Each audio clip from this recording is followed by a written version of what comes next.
Hey, what's going on, everybody? Welcome to the stream. I'm here with Max. How you doing today, Max? Hey, what's going on? Hey, man, not much, not much. Just hanging out. Did you end up catching Brian's video earlier with the Sony?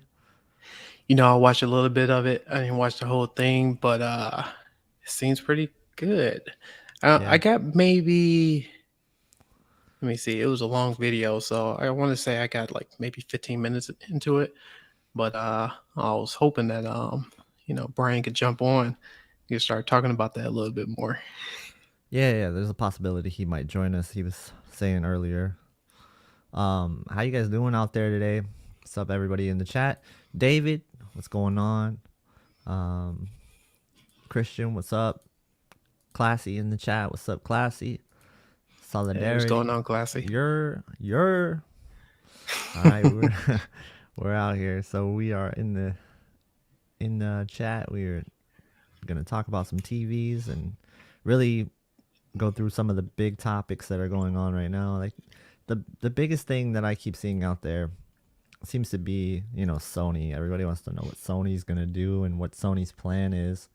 So I thought it would be pretty fun to discuss like what Sony's plan could be and what it should be, like I thought one of the interesting things about the video Brian had was um, they're saying that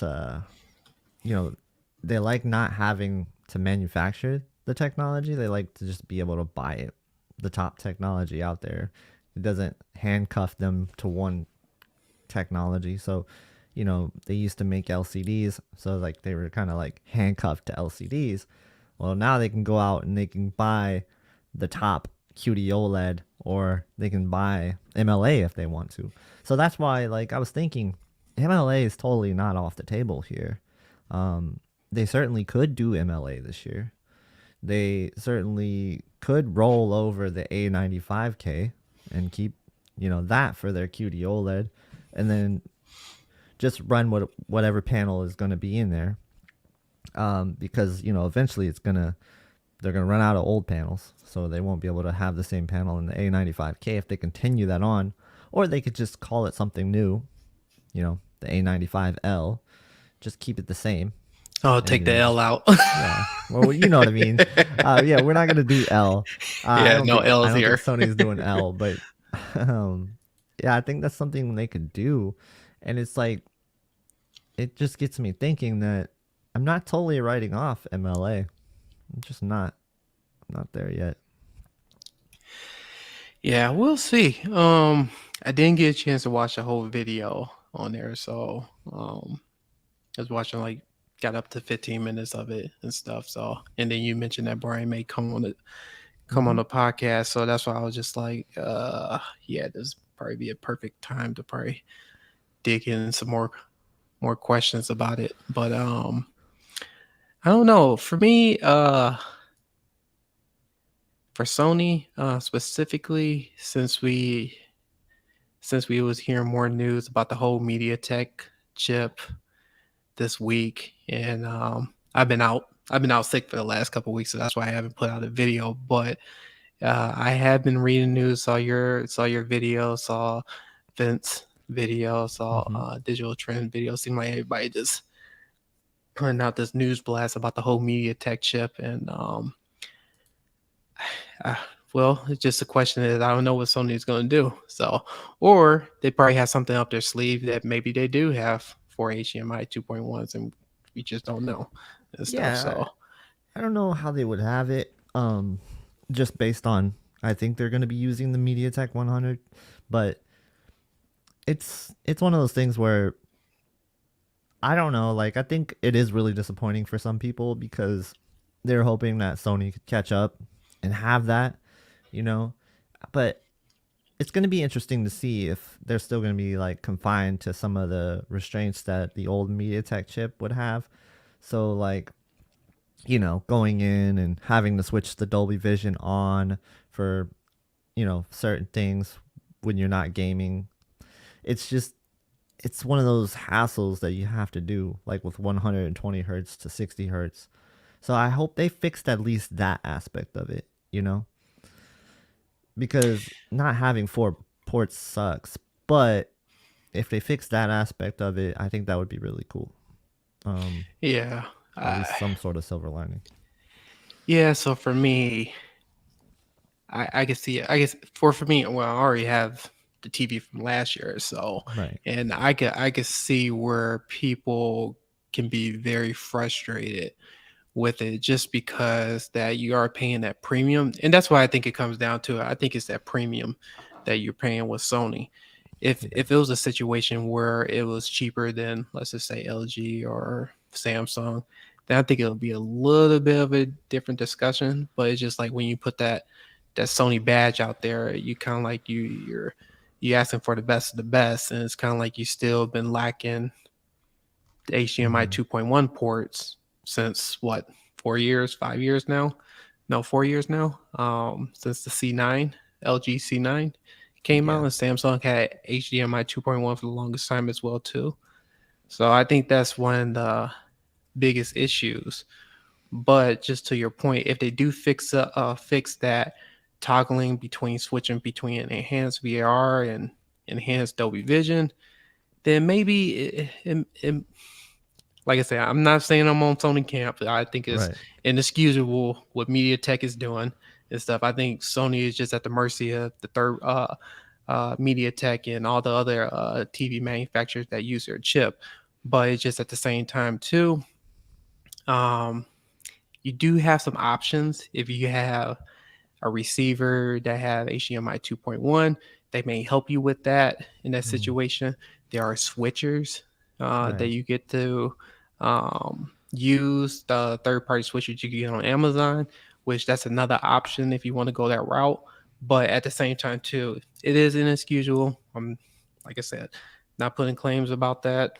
It is Right. bad news, but just in case if you are thinking about getting a Sony TV and you don't want to go for LG or Samsung, those are kind of like the things you do have the option for. Yeah, and like I do think it is sort of just a big disappointment for people who are looking to buy a Sony, especially when you're thinking about, gamers. They want to think about like what are they doing long term with it. Yes, there are workarounds. Yes, you can get switchers. But there are people out there who do have two consoles and then they also use their ERC port, which it's one of those things you can't fully utilize both consoles with a Sony TV and also have like something hooked up to ERC. You should get a HDMI 2.1 receiver if you go that route or a switcher. But the reality is not everybody's going to do that. And so I think yes, there's that big disappointment factor. And I think I disagree with this comment here where they say I don't think they care. I think they do care. I just don't think they have a way around it. Yeah, I think Like they're at the mercy of MediaTek, and then we don't even know what type of contract that they have with MediaTek doing their, you know, SoC and stuff like that. It's the same thing with Philips, Panasonic, mm-hmm. TCL, I mean, pretty much all the TV manufacturers except for Samsung and LG are the only ones that don't use MediaTek chips. So it's like one of those type of things that you're at the mercy of them, and then you don't have no competition either. So that's kind of like the other issue. There's just only MediaTek that we know of. Yeah.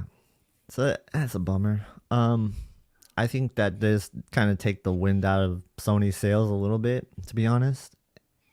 It's still going to be pretty big. It's still going to be, a big deal when they announce this stuff, but it's going to be a hard sell for people that are thinking about getting this TV for gaming or getting a Sony TV with gaming in mind. And now that was the hope, I think, for everybody this year was that Sony was going to implement some new gaming features. They were finally going to have those four ports. So I think it'll be even bigger disappointments coming in the next couple of weeks that people might get their hopes up too much about gaming. And I'm afraid you guys might be getting let down by some of the stuff they're adding. I don't think they're going to have a ton of features that are going to be absolutely game breaking. Like, I honestly don't think they're going to, for OLEDs, I don't think they're going to have the logo dimming feature. like Samsung and LG have. I don't think you're gonna see that in a Sony TV this year. And as far as a game bar goes, I wouldn't hold my breath for that either. So I don't know. It's Yeah. tough to say. They certainly could prove me wrong, but I'm not expecting it. Yeah, it's gonna be challenging just because if you look at TCL, they've been advertising the whole 240 hertz, but Hmm. remember they do got that asterisk that is the vertical resolution will be cut in half. So those are kind of like Right. the things that you got to think about as well. And they're using the same chip, and not a lot of people would know that. They would just look at 4K at 240 hertz. I'm about to go ahead Hmm. and buy this TV, and then to get the TV, play, start gaming on it, start looking at the resolution. You'd be like, "What's going on?" And they Yeah. always have that little asterisk right there about the vertical resolution. People would get upset about. So that's TCL workaround saying like, hey, we can still give you the frames that you're looking for, but you're not going to get the resolution that you're looking for. So it's a give and Yeah. take. Sony may do the same thing, may say, hey, I could do 144 hertz, but I Hmm. think unless you're not a PC person, I don't think there's a need for it, especially with console gaming. So that's kind of like another question to think about. But what Sony is going to do, I don't know and stuff. They had to come up with. I hope their processor. That's the only thing that could probably save them at this moment is their processor just come out in Yeah. beast mode That's another and thing. Hmm. beast mode and probably blow a lot of things out the water. But when it comes to gaming features, those are kind of like the things that kind of like the chips all thrown up in the air. We don't know what they're gonna do. Yeah. My mic has too much bass. Let me turn that down. Um, Oh, you don't like the bass? appreciate the feedback on that. I love audio feedback. So, how does that now? I turned it down a little bit. Let me know how that sounds. EHJ, thank you for the super chat. He says Sony might need to start doing their own SoC.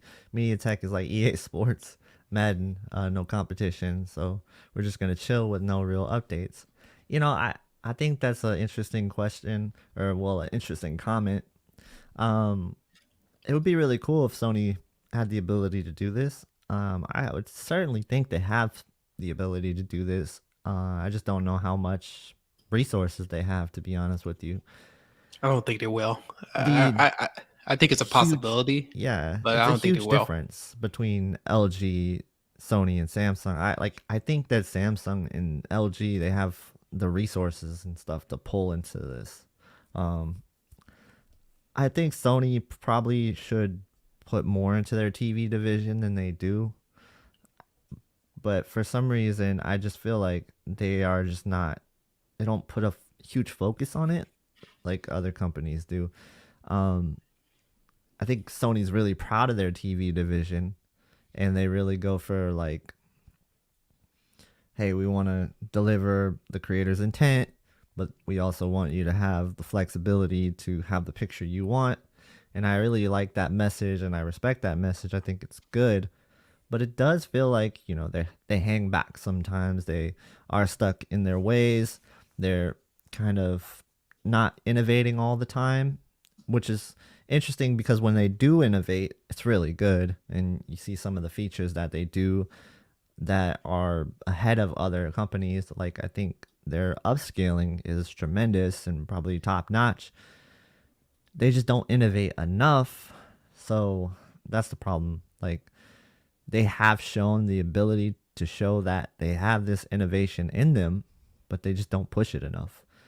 And that's kind of how it's been throughout the years. They'll come back and they'll have down years, they'll have years where it's just like carryover to carryover, and then all of a sudden, one year they're just gonna blow it out of the water and have a huge lineup. And I would say like they're like a 3-year cycle company where you see that happen.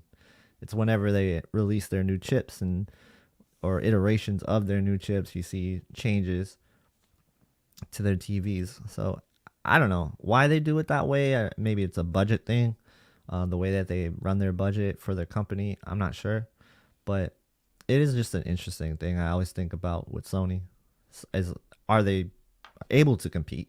Do they have enough resources to compete?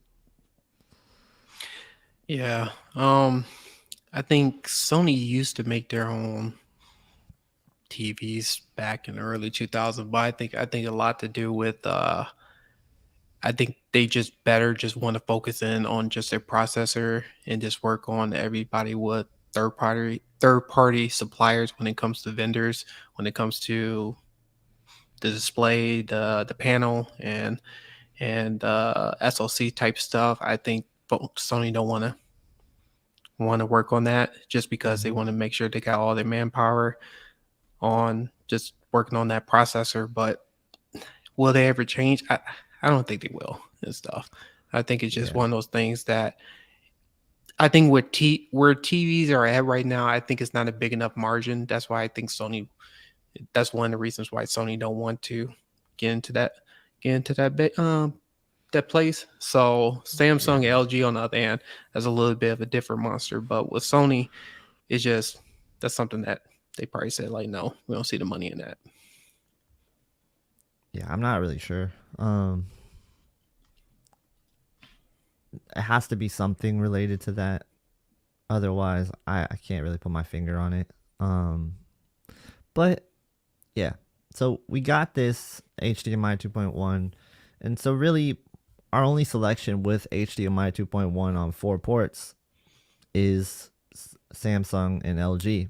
So that's your only choice when it comes to 4 HDMI 2.1 ports. And that's kind of unfortunate because, Hisense doesn't have it, TCL doesn't have it, Sony doesn't have it. So that's all we're left with is Samsung and LG. Yeah, and I will say this too. We don't know too much about the MediaTek Photonic chip too, so that's kind of like another thing. So besides, let's just say the 2 ports, Mm-hmm.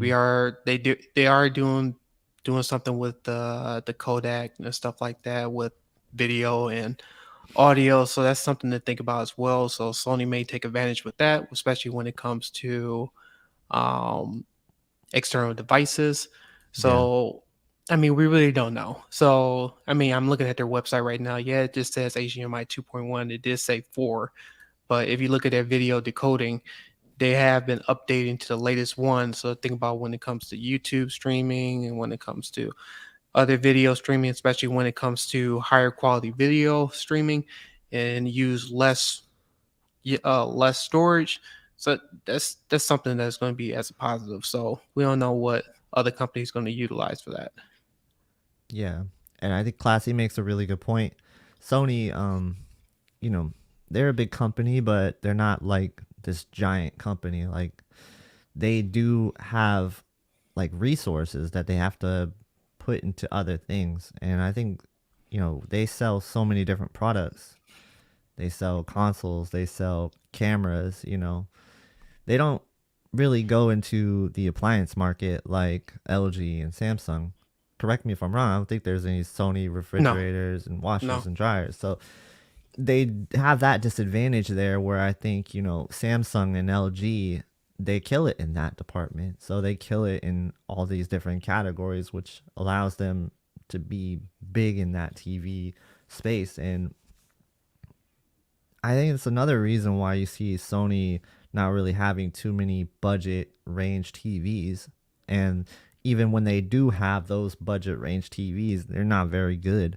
Like they aren't very comparable or competitive with the other TVs that are out there. Like for example, you look at something like the X95K and then you look at something that's priced very similar to that TCL or Hisense, and it's just not even close. So, but you can make that case for all the other brands, but it does feel like Sony is just behind when it comes to their budget line of TVs. Like I would say that most of the time, a Samsung or an LG TV, even in that price bracket, is going to beat that Sony TV. Sony really does a good job of their premium TVs and putting the resources into like the processing. That's where they really do a good job. Yeah, you And got to think about that too. They may yeah. also make cameras. They make Mm-hmm. cameras for movie studios. I think in Brian's video, I caught the part that the person from Sony mentioned that they made the cameras from James Cameron from Avatar 1 Mm-hmm. and 2, when he was filming for the IMAX park. Sony created that. So that's just something that their focus on is picture quality. When it comes to the gaming aspect, that's where you kind of like lose some of that translation between each other. So when it comes to Sony, it's like they try to pick and choose their battles. And so they can't just put everything like how Samsung makes everything from cell phones to laptops to microwaves. I mean, it's just like you name it. Same thing with LG. They do the same thing.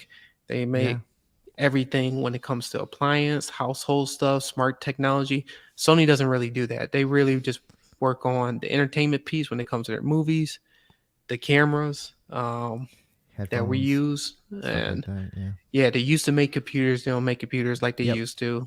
Cell phones every now and then. Yeah, classically said it right then and there. And PlayStation was what did save them back in the day. I think it was like the PlayStation. Classically said, I think it was PlayStation 4. Yeah, it's what saved Sony back in the day for bankruptcy, which is true. So because Sony was out there just like Samsung and LG, but with everything was going on with technology wise, that's what Sony is being very cautious with. Yeah, and I mean, yeah, that's true. I haven't seen a Sony Vaio in a long time. Like, I don't know when the last time they made a Sony Vaio computer was, but it's quite a bit ago. It has to be. And one thing I think what really people don't realize if they haven't been following TVs for a while, or maybe they're just jumping in and buying their first TV now, is that Sony was kind of the king in 2021, I would say. They kind of fell off a little bit in 2022, and in 2020, I felt like they were just kind of third place, and a solid third place. Like, I don't think they were even competing for second or first. You can argue their OLEDs, would look just as good as LG's OLEDs, but even then, like, they just didn't have enough features. Their processor just kind of was getting long in the tooth. Didn't have the ability to do 4K 120 hertz. It just felt like 2020 was a really bad year for them, and then they bounced back. They had that 2021 with the XR processor. That was all the rage, and then in 2022 they kind of took a little bit of a step back, but I think putting their resources into mini LED, which kind of think backfired on them a little bit because that didn't come across as good. I'm not saying they're not good TVs. I think they're excellent TVs, especially like the bigger sizes. Come on, class.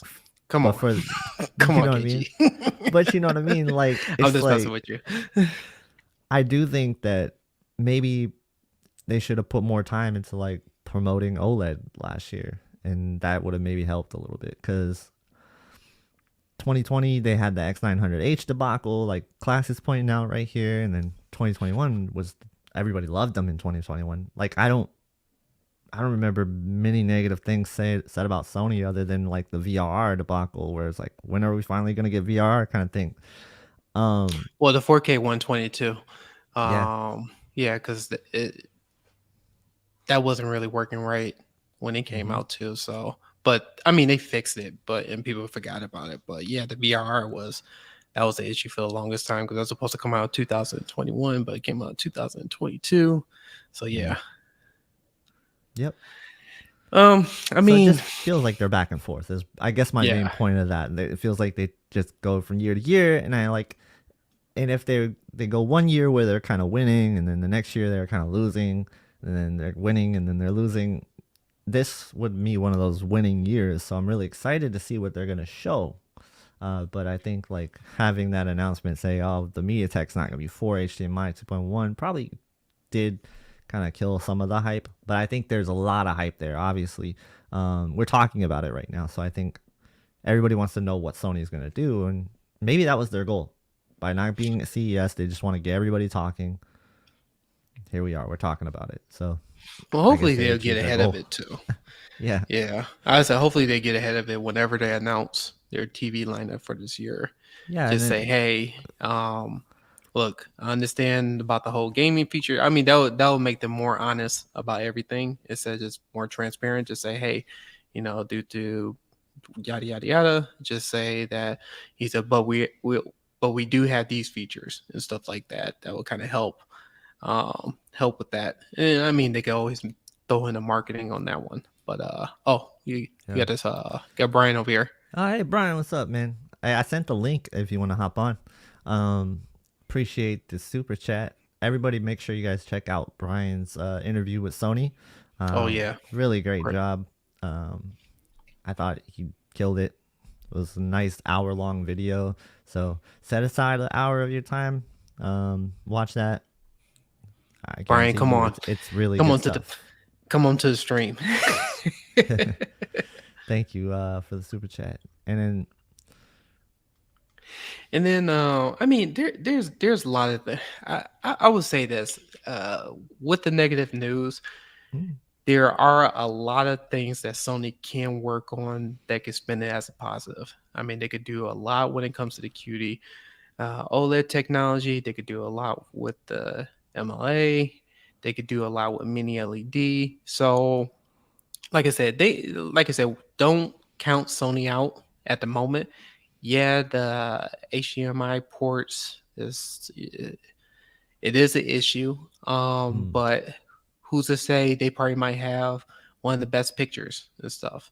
And those are kind of like the things you got to think about too. Are you willing to sacrifice 2 ports and have worse picture quality, or have one of the best picture qualities? Those are kind of like the things to think about as well too. Yep. Yeah, no, I have to say, like, it's gonna be interesting because we got Sony showing off their TVs right about the same time where Samsung is sending their first TV to people, like, and retailers. So weird, right? Like, end of February, you're gonna have a new TV, a 2023 TV come out, and yet you still don't even have Sony announcing theirs just yet. Or that might be the same time they're announcing theirs. So, you know, it's kind of interesting. Sony kind of reminds me a little bit of Apple, and Samsung always released their cell phones like earlier in the year, and Apple released their cell phones at the end of the year. I think Sony is kind of like taking that kind of model when it comes to the marketing. So who's to say? Sometimes it works, it may not work. Who knows? yeah. Yeah, I think that's a really good point. I like the comparison to Apple. I think that's a pretty strong comparison. Well, I'm not saying they are Apple. Maybe not as maybe not as like, not big as Apple. But yeah, I'm just saying that's the release dates. They definitely have that following, kind of like Apple does have, though. They do have a lot of loyal followers, for sure. But like, one of the things is, like, this year, it's going to be interesting to see what products they choose to adapt, and to adopt, I should say, not adapt, but because we're going to see if they're going to pick up MLA. Are they? Maybe. Are they going to do another QD-OLED? Definitely possible. There's a possibility they don't do any of that, and they're just like, hey, we're going to carry this over. But I just don't see them not having one of those, you know? I think they're going to at least have one of them. Do you think it's QD-OLED? Do you think it's MLA? What do you think? I think it's going to be QD-OLED. I'm just thinking from the perspective that they already did QD-OLED, but it might be a possibility they might do both. So, and surprise everyone and say, hey, we got both. We got one lineup that does this and charging this price, and we doing this on the other side. Yeah. But I mean, it's going to be kind of challenging if you do that, because then the question is, which is better? Right. That's fair. Yeah. And that's going to, like, open up the question as we get into 2023 TVs. And I'm going to kind of bring this topic up here because I think we've spent a lot of time talking about Sony, and we're speculating a little bit on what they're going to do. So I'm going to end it with this comment here, like, what I think they should do, pretty much. And, like, this is going to be, like, basically, like, my Sony plan is I think they should have an entry-level OLED TV market. Like, the 80 series, right? And then I think they should have the 85 series, which is just going to be like QD OLED, no heatsink. If they can do that, I think that's really cool. I think I've seen FOMO mention something like that before. Classy might even mention something like that before as well. But I think it does make some sense, especially maybe even erasing the whole 80 lineup, like, or just replacing the regular OLEDs with QD OLEDs for the 80 series. I think that's a possibility, especially if they're going to be about the same price to buy them. But the other thing is, I don't know how much they have to go around panel wise, so they might only have enough panels to do a premium series in the first place. So that would be the only like hoop you got to jump through with that. And I don't know how realistic it is for that to happen, but I think that would be interesting if it did happen that way. Then have maybe an MLA OLED as well, and then carry over the QD OLED. I think that's a definite possibility. It's all the cards are definitely on the table for them. So, and yeah, Classy was saying something like that before CES. Well, it's just an anticipation. Mm-hmm. But I think the question is like if everyone is on the fence of buying a TV now or wait, that's kind of like that's going to be a really good discussion because Samsung is coming out with their S95C Mm-hmm. We're in about to have that. February. We're about to have Yeah. that discussion too. That's Yeah, the well, next okay, so topic. we wait for that. So Yeah. but I so okay, so this would be more of the question. So should you buy a Sony TV or any other TVs from the last year? So that's going to be kind of like the question to really think about since the MediaTek chip is going Yeah. to be two HDMI 2.1s. If Right. you're like a diehard Sony person who has to have Sony, regardless, that's something to kind of think about. Yeah. So like, I guess my question to people is, should you buy the 2022 cheap now? Because it's cheap as it's gonna get until like we get till May, you know. And that when I say buy it now, I don't mean today. I mean like in the next couple of months. Like, are you this year? I should just rephrase it to like buy it this year, and or are you gonna wait until 2023 releases come out in the same time frame? Like, is that gonna be something that you're gonna see huge gains over? I don't necessarily think you are. I think if they're side by side, we're gonna see that it's more capable. Sure, I just don't know if it's going to be dramatic enough to justify the price difference, and that's one of the things I'd be excited about trying out. Because I did see this year's QD OLED versus last year's QD OLED side by side next to G2, and that was in the Samsung display room.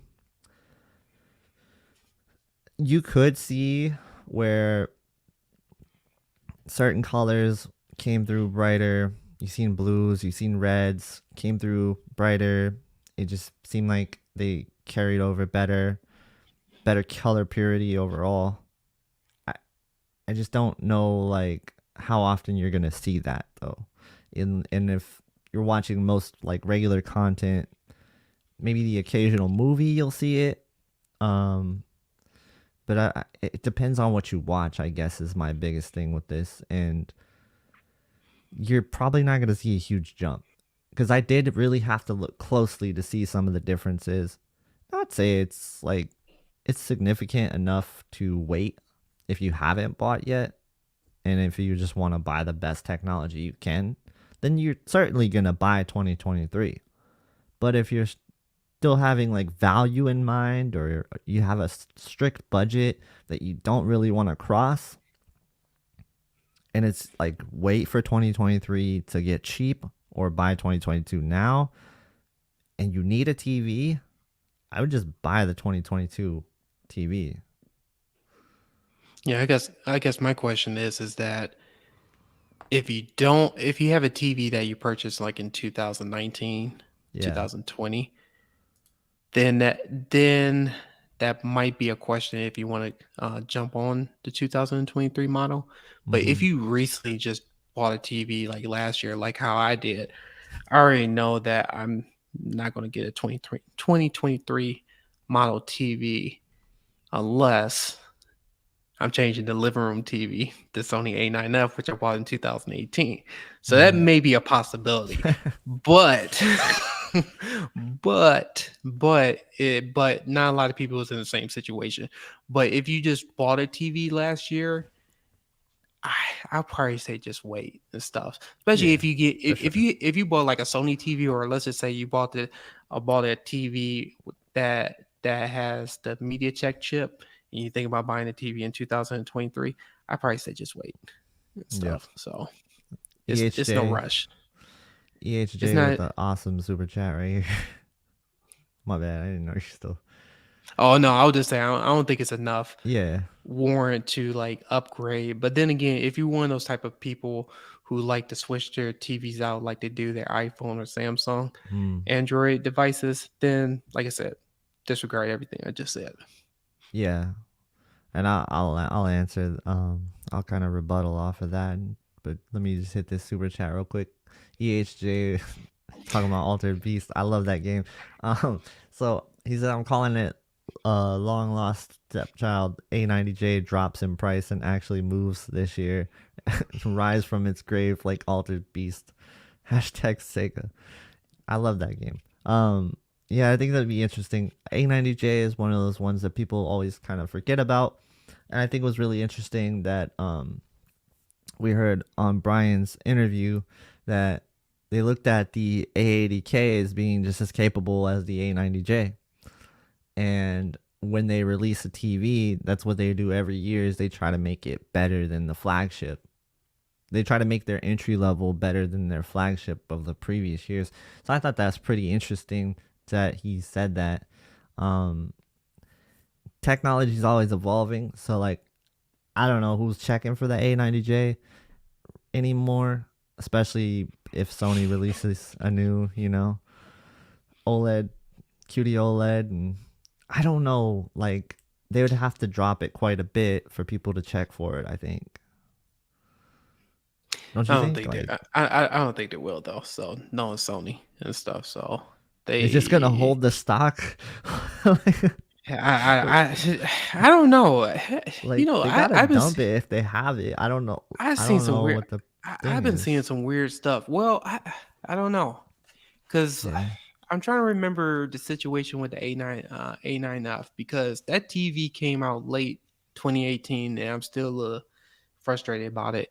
And then they came out with the A9G in Mm. March or April of that next year. It was like 4 months from each other or 5 months from each other, and they was priced in the A9F. I think they just phased them out. They didn't dump it like they did. I think they cut it by like $500 or maybe $1,000, but they didn't go ahead and just did like a massive price slash. They were just saying like we're just gonna make limited Mm. stock of inventory. And that's why I'm thinking what they're doing right now. I don't think they have a big inventory like how Samsung and LG does it. They probably make it at a certain quantity amount, and then they just go ahead and say like it is what it is. We keeping this price. Yeah. Um. Certainly interesting. I I don't know. Do they get like? I don't know, man. I was wondering this. Like, what are they gonna do when they have to get rid of everything? Do they just dump it somewhere? Do they write it off on their taxes? Like, I don't know. Like, what do they do? Do they destroy it? Do they get credit for that? I really don't know what they do with the remaining TVs because I was asked this before. What happens to older TV models that just don't sell? And I don't know. Like, I feel bad for some of the like retailers that are like independent retailers that have A90J still. Like, Yeah, I would imagine those retailers would just drop the price and sell them out. But I don't what think they does have a Best Buy huge. do? What does I don't know. I don't think they have a huge inventory. That's Right. Cause I'll never forget when the A9G came out. I remember this like it was like the next day because I asked Best Buy. I said, "Are you going to discount this TV?" And they was so firm. They said, "Oh, we never discount Sony TVs because it's the Hmm. Masters." And I was so heated because I was like, "Should I return this TV and get the A9G?" But I was just like, "No, I didn't feel like going through the hassle." But when the A9G did come out, I think a month later, then that's where they discounted like a couple $100 or $500, and then it slowly went down to 1,000, and then it kept it and just spaced it out. But Yeah. I don't know how they did it, but it I wasn't imagine clearing. that's what happens. I imagine they would just phase it out and drop it by 500, drop it by another 500 until it's like they can't sell it no more. I guess that would be the only thing. All right, Yeah, let's because I think they are. oh, Oh, my bad. I was just gonna say, because I think Sony's argument is that if they would just slashed the price, like let's just say like half of it, they saying that they're doing disservice to the customers who bought it at full price or whatever the case may be. So I don't know. So that was kind of like what somebody told me. All right, we're gonna add Brian in. Brian, whisper status. Ooh. What's up, man? What's up, crew? How you How you What's guys doing? going doing? on? What's up, Max? How's everybody? I'm Pretty jumping in good. all Pretty good. incognito. What's Hey, happening? no, that's what's Hey, up, just man. dropped in, sneaking in. Look, everybody's got the good lighting. I'm all Yeah, we're washed just out. we're just talking about like should you buy in 2022 cheap now or should you wait and then buy the 2023 TVs later? And I think that's like a big dilemma that a lot of people are gonna have this year. And we won't really know until we see the 2023 models next to the 2022 models. But it's an interesting thing. What's your thoughts on this? Well, it's like the video we talked about a couple weeks ago, where right before CES was absolutely the worst time to buy. Right. Some of the features that people are looking for, but I think you and I have talked about this off camera.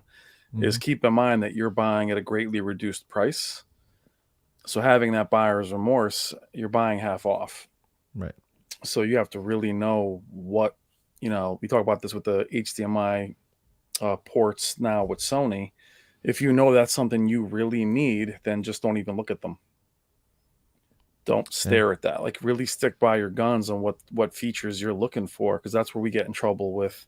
Yeah, but because we talked about that with the Master Series a couple of years ago, people chase that moniker with the Hmm. A90. And Rob said it on my video. He said the A90J was superior, but in their thoughts, the A80K is as good without a heatsink for half the price. He said Right. that.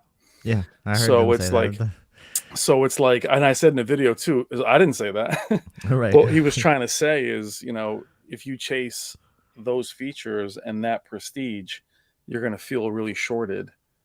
And we all know in the comments, it's all about those bragging rights for a lot of you guys. And I would say never buy for that reason. No. Yeah. Yeah, and I think like to add on to that is you have to look at when you buy a TV early as you're paying for enjoyment for those couple of months, right? It's like enjoyment tax pretty much. Like Absolutely. that's you're getting something out of it. So you can't feel bad later on when the price drops. You'd have to know that's inevitable when you buy a TV early. You can't be shocked when the TV goes down like $500. You can't be like, I couldn't believe this happened. Like you absolutely knew that was gonna happen. So you just have to be disciplined when you buy and just understand that and have that mindset. Because I've seen that sometimes in the comment section. I can't believe Samsung dropped the price on the S95B. Like Yeah. you can't. Like it happens every year. So it's just Just like buying a new car. right. They do it. They do it every year. Towards the end of it, they switch it up. Well, the difference is when people tend to buy cars, they don't keep researching cars. Yeah. So we're True. in this weird niche. It's like graphics cards and TVs is where, like, you can buy a receiver, you buy speakers, you pretty much stop looking for speakers. Hmm. With TVs, it's like the one appliance that's visual that people buy, and I'm grateful that they stick around because those are the guys that watch us. But Right. with graphics cards, you kind of hang in there hoping the next one's not quite as powerful and at a fraction of the price, and that's what TVs are. And for a lot of guys, like the S95B turned the entire world upside down Mm. last year, and then as it was firmwares were hitting it, you had that denial from the community that that's not happening, and it created all this confusion. And then now people are saying, well, I just bought it, what the hell? I'm like, yeah, but that TV was like a quarter of the price. G2, if you bought a G2 recently, you got to remember what that TV was at launch. So it's, I think everybody kind of forgets that. I think if you're looking for a C2 or even a C1, it's a great time to buy. Yeah, absolutely. They definitely, KG and I saw firsthand, they're definitely looking to separate the G from the C. That way, I think they had a hard time selling them, guys. I think they were basically, well, you might as well get a C2. You might as well get a C1. Yeah. They needed something other than the design and lack of stand to say, you got to get this. Right. And I think I have two things off of that. Basically, the first thing you were saying with the C3 and the C2, it absolutely matters when we talk about should you buy 2022 or 2023. What's your target for 2023? Like, what are you targeting in 2023? If you're targeting a C3, then absolutely you should consider the C2. If you're targeting a G3, then okay, maybe you do wait a little bit. Because right now it doesn't seem like there's anything comparable for LG. So it's something that's really going to be interesting as it unfolds. But the one thing you were talking about before that was, gosh, all right, just lost my train of thought. I just lost it. What were you saying before? What did you in end regards on? with buying it? As what I end on, or what did we? Yeah, what did you? You was talking about you was talking about the the separation between the C2 and the G, like they were separating them. Yep. Right. I think it hurts LG on the G3 to not have a stand. Honest, that's the thing that I got out of that one. I was like, I do think that hurts them, because there's going to be people like who don't mount the TV, because I think the G3 is great if you mount it, but those that put it on a stand, you got to go through a hassle of getting a stand.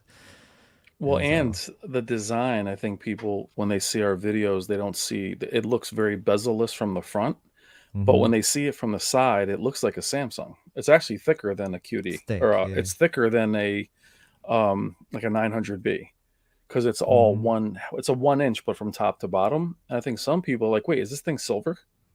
Right. So now you're telling me I don't like the design, I don't have a stand, and it's only a little better than the C2.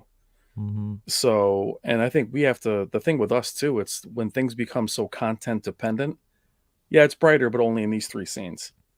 Right. I think we're looking at that. They're looking to pull that away now and say, hey, look, this thing is obviously much brighter.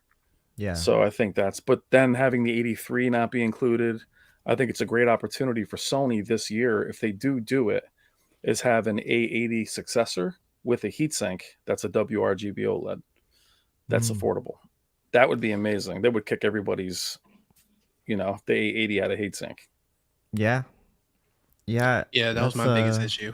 Go ahead, next. About it. No, that was my biggest issue about LG, especially the 55 to was the 77 inches. That is going to be the brightest, and the 83 inch is going to be not as bright.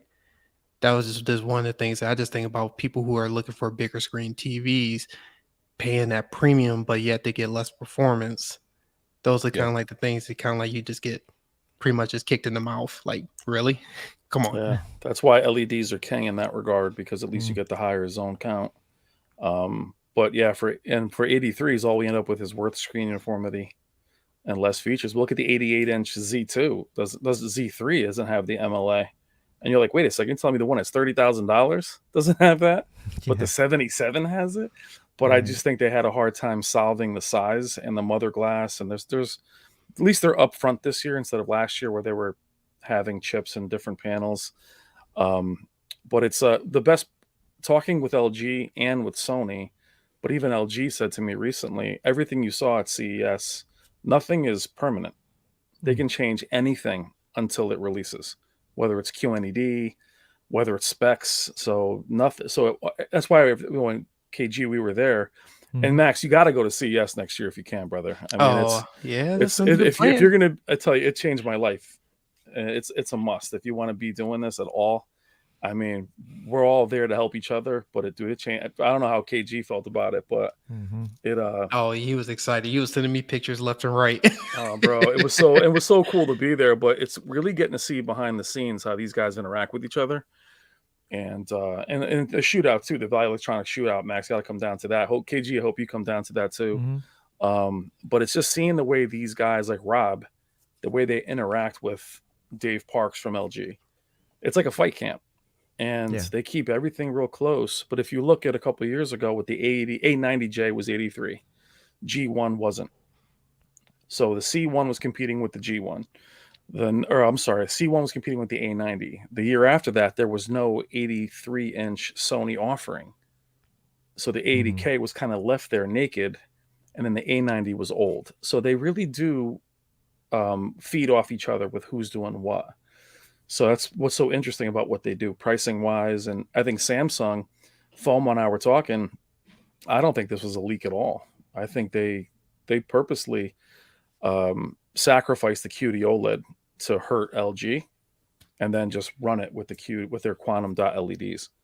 Yeah. Because they actually don't make much money off the QD-OLEDs. Right. Yeah, I think that I don't think that anything is leaked unintentionally these days. I feel they like left it there. They just put it out there like, here you go. Yeah, they're just but Titan. That Titanfall actually sacrificed that game. They put that in between Call of Duty and Battlefield. And he was breaking up they did that to hurt Call of Duty. Yeah. But am I good? Yeah, you're good. Yeah, you're good now. So if you guys remember Titanfall 2, they actually sacrificed that game. They put that in between Call of Duty and Battlefield. So they did that. I think Quantum OLED, the way they throw it out there and they drop the price so low, it forces LG to try and compete. And then Samsung doesn't really even support it. So it's interesting. They didn't leak this. They put this out on purpose. Right. Yeah, I agree. And that's the interesting thing. Like, I always wondered about that too, was like, how much does Samsung really care about the QD-OLED? I don't think not much, honestly. It doesn't seem like it, even though at CES, it seemed like they were trying to show it to us. Like, this is the big one. This is it right here. But that's the displays, right? Samsung display. Nah, it was that, but also Samsung Electronics. They were like, this is it right here. This is the front and center. But that was funny when you walked into the booth. All we saw was the micro LEDs. Oh, yeah. So we were shocked. And then there was only 2 QD-OLEDs. There was a bunch of 8Ks. They had them in triangles, if you remember. So they actually had more of the other TVs. So the QD-OLEDs were actually alone. And there was only the S95 and the S90. So I kind of felt like, damn, these are the star of the show. They should be in the front. So it's interesting, but they have market share. They'd be crazy to surrender that with a QD, with their LEDs. It'd be insane to sacrifice that. Yeah, because like their like research and development, I don't think it goes into QD-OLED much at all. Like, I think that's more so on the display side of things. I think they do really try to innovate though in like the Neo QLED with the software and the dimming zones increasing and all that. They're just really implementing on that side of things. So one thing I think shocked me, and I shouldn't be shocked by this, but I thought the Neo QLEDs looked fantastic, and I thought by far they were the best looking LCDs that I saw at CES, and it wasn't that close until I saw, TCL's MQ8, which was comparable to a Neo QLED. But yeah, it was one of those TVs that I don't think LCD's ever gonna die. After I see stuff like that, I'm like, no way. I don't think they will. Well, that's if you caught the interview, there's a scene, and I know that it was long as hell, but he said that the HDR impact, and we talked about Superman versus Batman. So when I see HDR on an OLED, other than specular highlights with jewelry and stars, it's like shadow detail. They pop. But for explosions, and he was talking about how when he first saw it on a Z9D at 4,000 nits, he could feel heat. Where with an OLED, no matter how good the contrast ratio is, he called it micro contrast, it's still like painted on. It's not really there. So Yeah. perceived brightness versus real brightness. There's a place for LEDs. It's not, and not everybody loves. I have guys that buy them and hate them. Yeah. It's always, you know, so Yeah, and that was the main reason why I got the X95K, because the HDR impact it hits you in your face. But I mean, there are trade-offs. I tell of course. people all the time. Same thing with OLEDs, and because I have the A90J upstairs too, and there's a give and take on the technology. Do you want perfect blacks, but not that HDR impact like you want, Right. or get the HDR impact, but you're not going to get the perfect blacks? Yeah. Well, and even perfect blacks, the screen uniformity and the content that we watch. Right now I have Dead Space on behind me. You know, if you put on DLSS, you're going to see some banding. Mm-hmm. So this like 144 hertz you're seeing with TCL and Hisense, you're cutting the resolution. That's not just not as clean. It's going to cause screen uniformity issues, just the way checkerboard rendering did at the PS4. Yeah. You're like, what is all this on my screen? Well, it's the cut in half mixed with the screen uniformity creates chaos. So OLEDs, as beautiful as they are, because the blacks aren't as black as they used to be. I liked it better when they crushed them. Mm. C8, Right. C9s were gorgeous because they crushed the shit out of they crushed the crap out of the detail. And you were like, I can't see anything, but it's perfect. So it is always a trade-off. Yeah, so I think that's a really good point. You see actually the Neo QLEDs crush black a lot too. When sometimes they don't even really care. They just want it to look really good. They don't want it to bloom as much. Yeah. And you're seeing that more and more. That I love what they in the interview, how we were talking about HDR impact. I love that because I see the same thing when I'm looking at like a Neo QLED next to a C2, for example. And that's the first thing that I go to is the HDR impact. You can't take that away from LCD, and you just won't be able to until you develop something that is going to be able to do something similar to that. And that's why I liked QD-OLED this year, because it got close. It was kind of bridging that gap. But even then, I put that next to the Neo QLED, and there were scenes from like Godzilla versus King Kong where those bright highlight scenes, those big impactful HDR scenes, you could just tell it's still an OLED next to an LCD. And that's one of the reasons why people love LCDs. And I still love LCDs.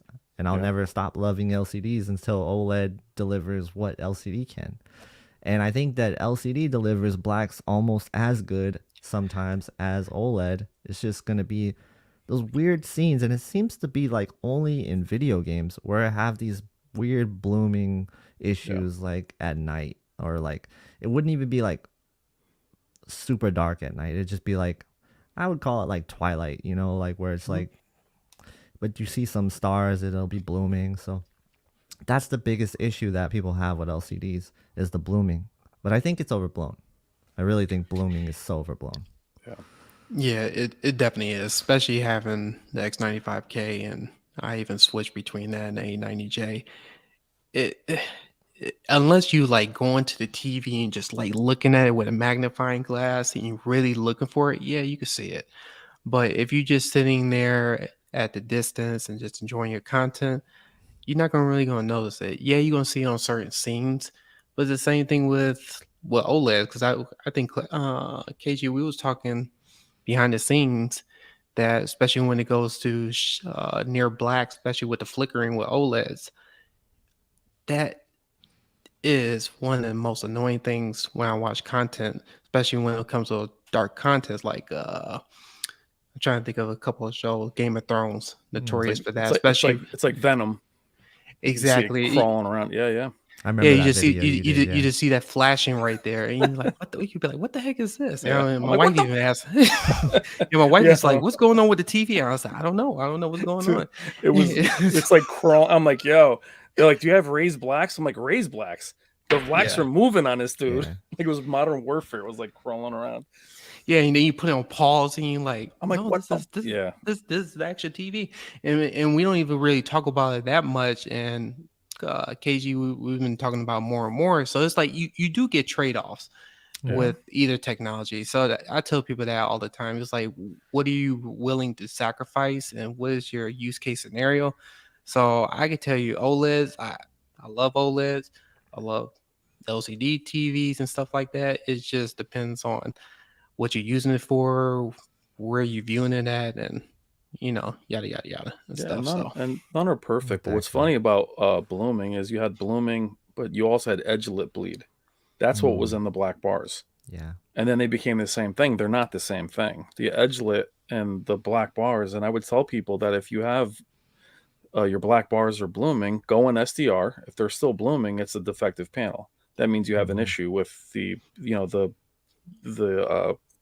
LEDs. But for the most part, blooming is just, it's not really what people are saying it is. With gaming, even though they have the local dimming now, the processing is still reduced, and the local dimming, even enabled, is less. So I see like hotspots with LEDs sometime in the middle of the screen. It's like they just, in order to keep, and I recommended this to Sony too, give me a cinema game mode.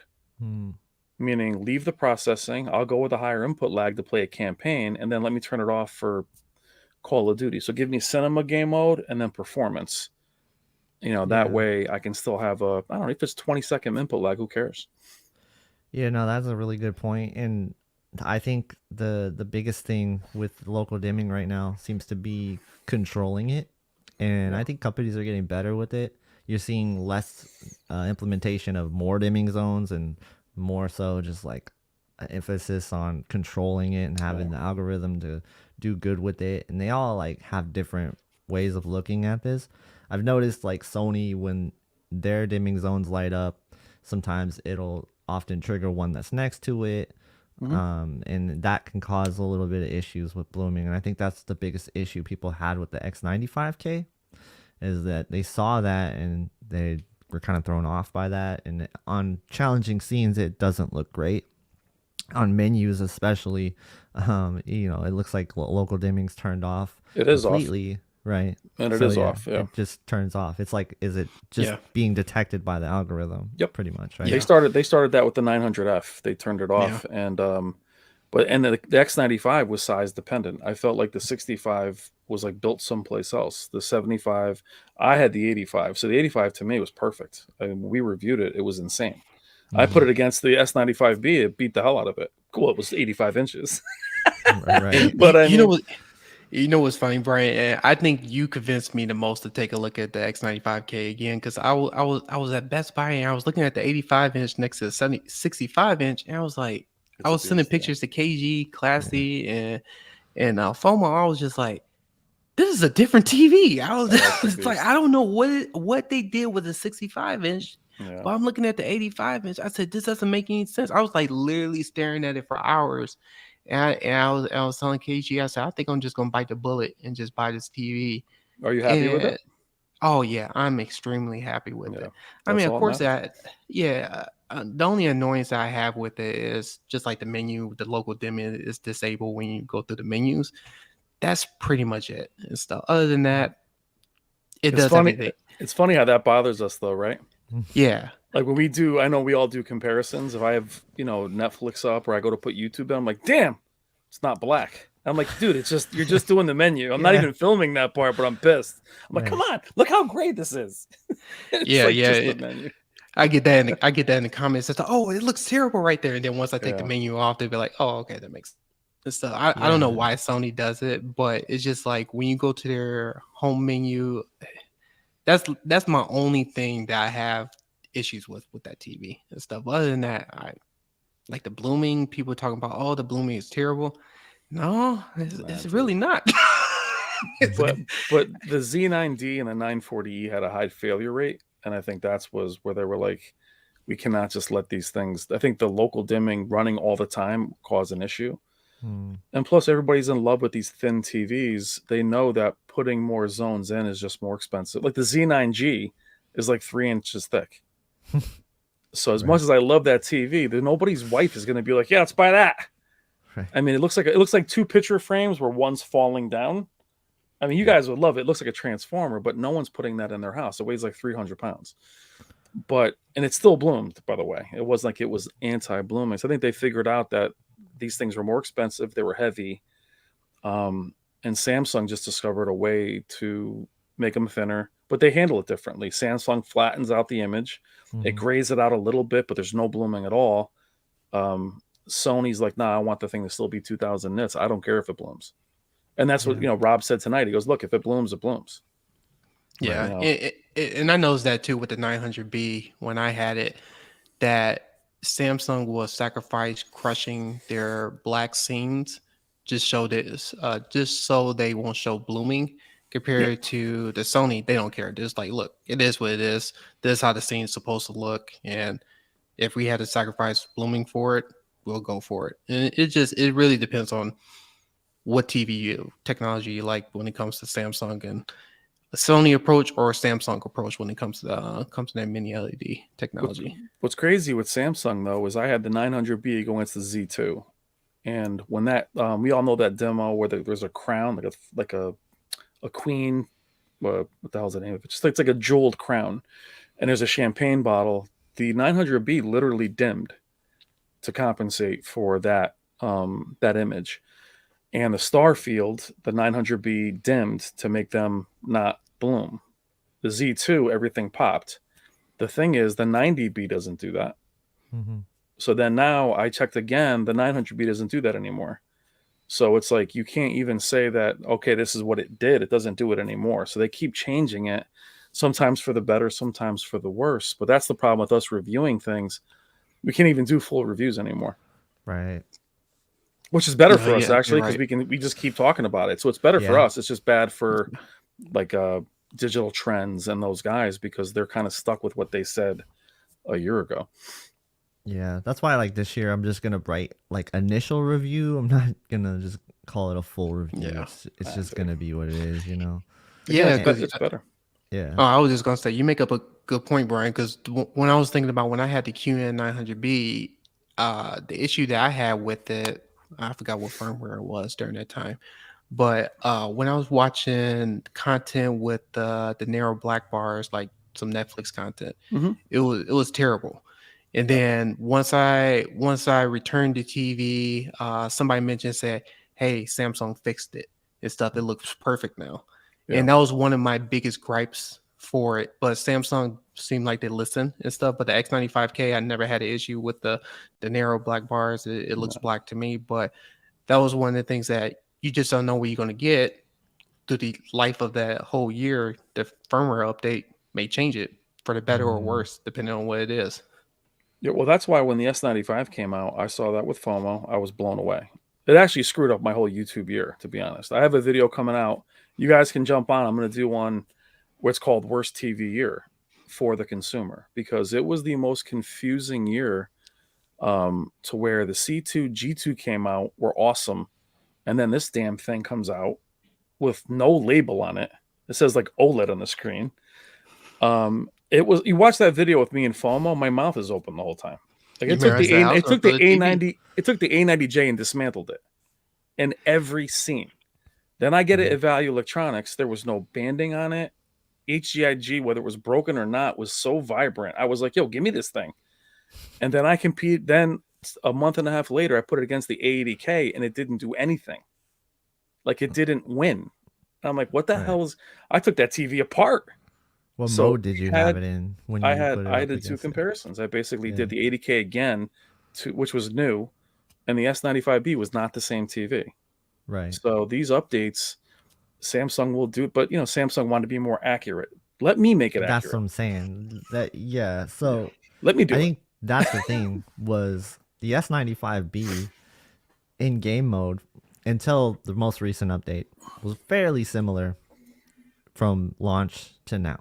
And then the most recent update kind of had a bug in it, which kind of disabled ST2084 slider from working, all this extra stuff. Apparently it's fixed now in the latest update. I haven't gotten it yet, so I can't test it. But I will test that. A lot of people are asking in chat, so I just want to talk about that real quick. But the fact that people don't really know what's going on with these updates is the biggest issue.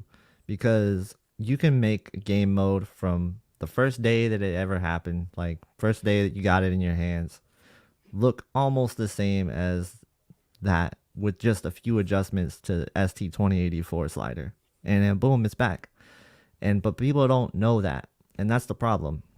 Yeah. When they're changing the whole entire EOTF curve and they're darkening the picture, it's gonna look like you lost brightness all like throughout the whole thing.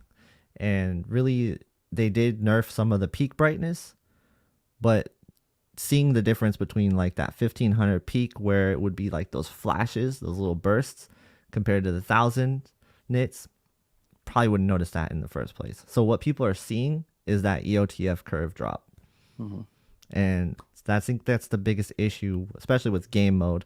And then the whole different beast is if you've seen movie mode on S95B, the first data that came out, you know, that was this torch mode. It was torch mode. It was like blowing you away. Yeah. Whatever they were doing, I don't care if it's accurate or not. It was just, you know, it looked good. It looked like a standard mode that I could watch, that I was happy with. And you can kind of do that now by replicating. You can make your standard. You can change it to warm. You can do some other color adjustments with it, and you can get it close to movie mode. Yeah. But I'm doing that. Most people aren't doing that.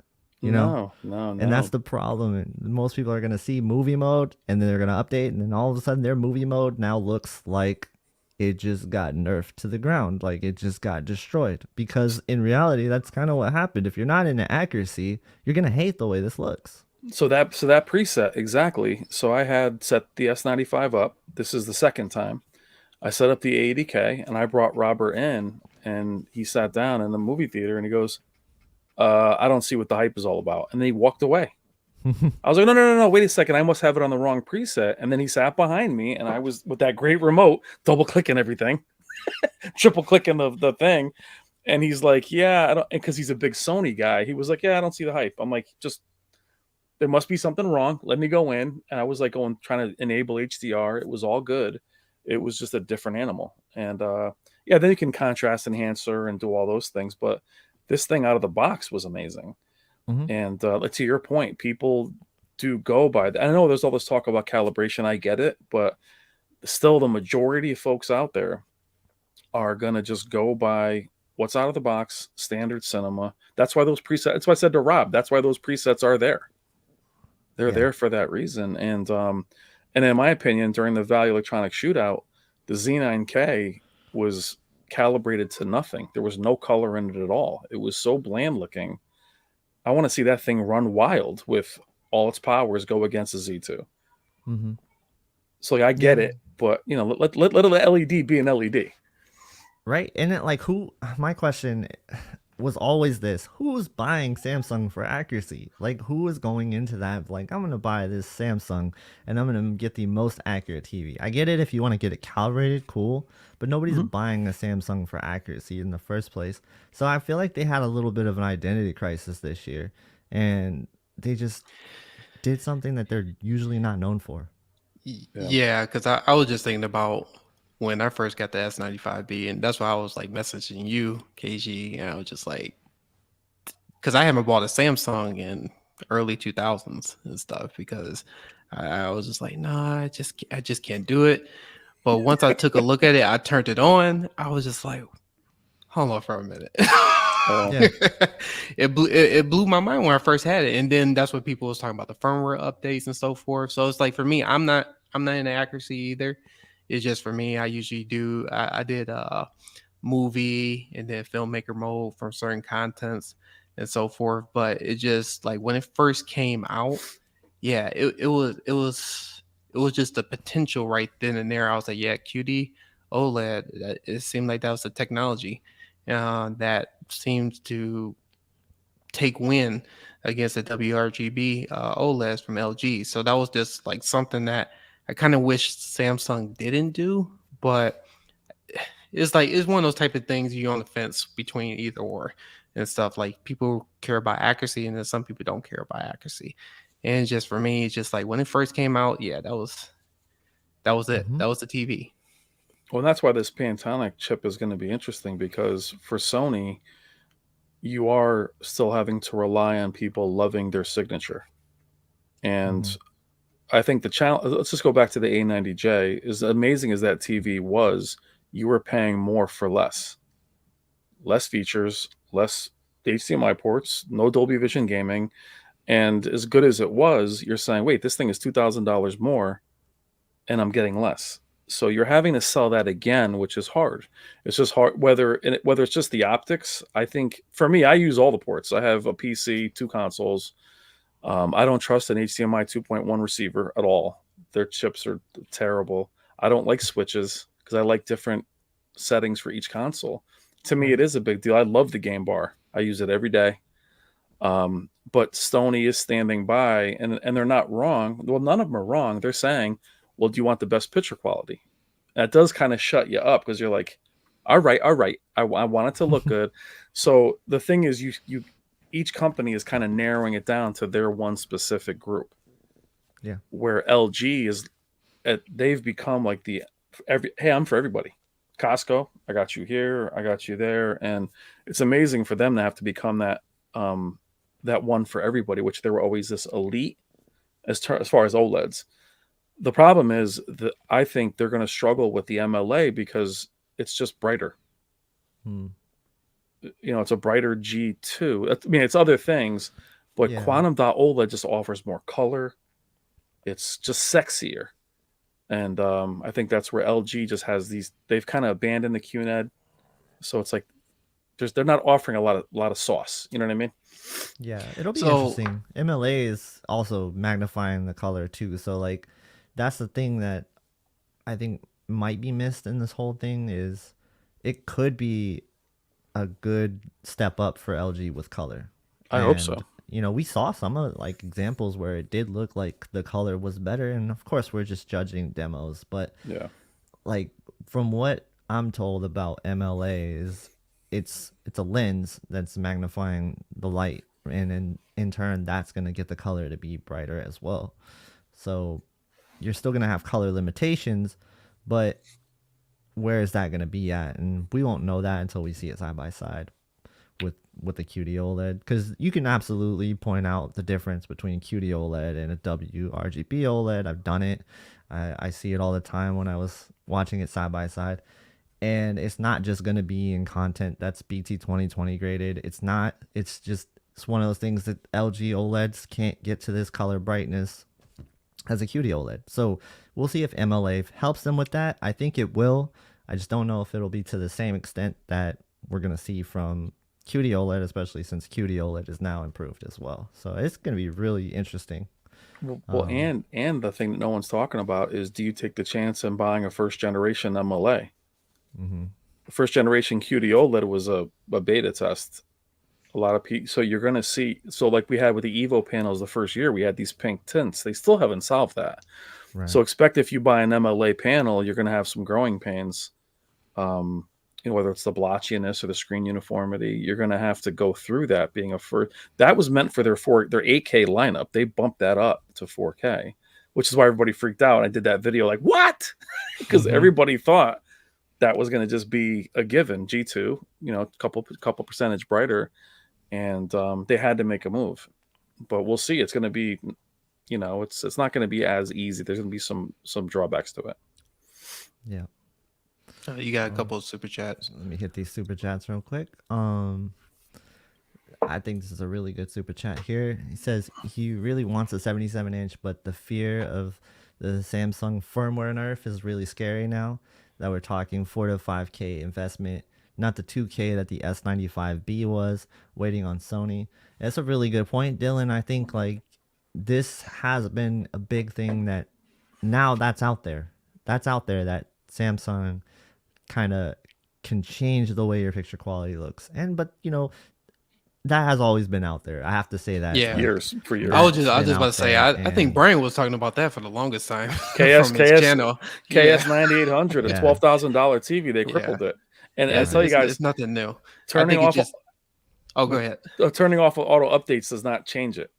They will go. I had a KS 9800, $12,000. They crushed it. They went right through it. Update the next day. So I'll just take it off. I was just going to say, just because that QD OLED technology just came out, and it's the first time that Samsung has came out with that technology, people would think it might have been different, but nope. Samsung do what Samsung does. Well, the tough thing with Samsung though is they do offer like widescreen support or ultra. They add these little things that you might want. That's the problem, Dylan, is you're like, wait a minute, I do kind of want that HDR. They have another HDR10 plus update.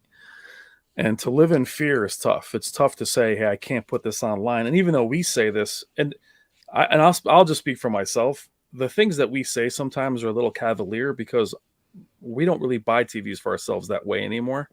So I'm like, yeah, man, buy a Fire Stick. Yeah. You know what you spent? Well, you spent $6,000, Dylan. What's another $50? Buy yourself a Fire Stick. Then he's explaining to his girl, "Oh, honey, no, don't use that. I got a Fire Stick." So it sounds ridiculous because it is for me to say that. Like we said with the LG, no, I don't come with a stand, sweetheart. Oh, really?